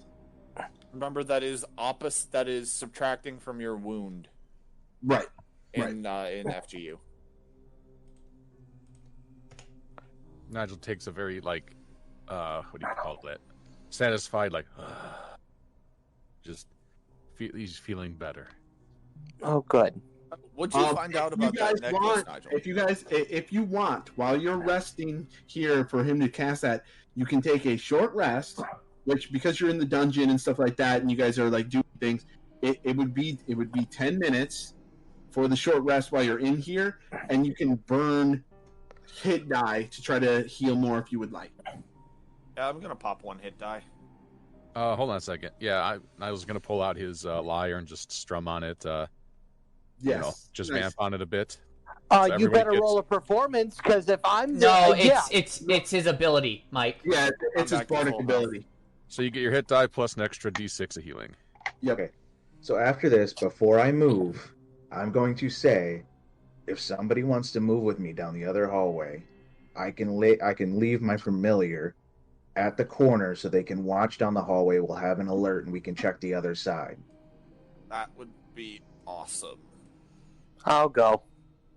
So it's great because like he pulls out his little familiar with the one with the bandage on his head and the little crutch as it heads down the hallway. And it's looking back at Daniel like please don't make me do this again. Please no. No.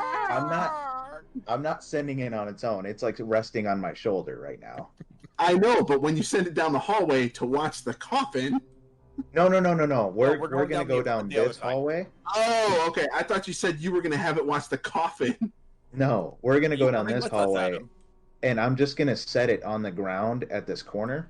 Yeah. And tell it to tell me if anything's coming. Okay.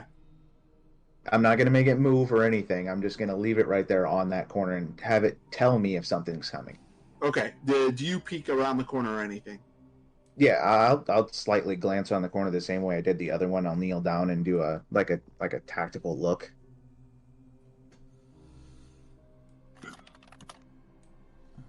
You do see a dead body lying right there, and a double door. One of them slightly open. Do I see anything? Do we see anything on the ground up through there, other than the body? No. Everything is still smooth, nice work stone. I mean, it's all still beautifully done.